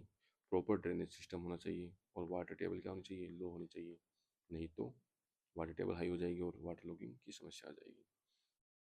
सैलिनिटी प्रॉब्लम होगी तो अपन क्या करेंगे? लीचिंग कर देंगे। सैलिनिटी मतलब salinity of soil, saline soil हुई, अपन क्या कर देंगे? लीचिंग कर देंगे। लीचिंग के साथ क्या है? लीचिंग क्या है? एक्स्ट्रा इरिगेशन प्रोवाइड करना प्लस क्या, ड्रेनेज। ये क्या है, लीचिंग है। अगर हाई सोडियम हुआ, सोडिक सोइल हुई, एल्कलाइन सोइल है, सब एक ही नाम है। सोडियम क्या है, ज़्यादा है। किसी ईएसपी कितनी ज़्यादा हो गई है, 15 से ज़्यादा हो गई है। तो अपन क्या करेंगे, जिप्सम ऐड करेंगे। पहले तो जिप्सम ऐड करेंगे,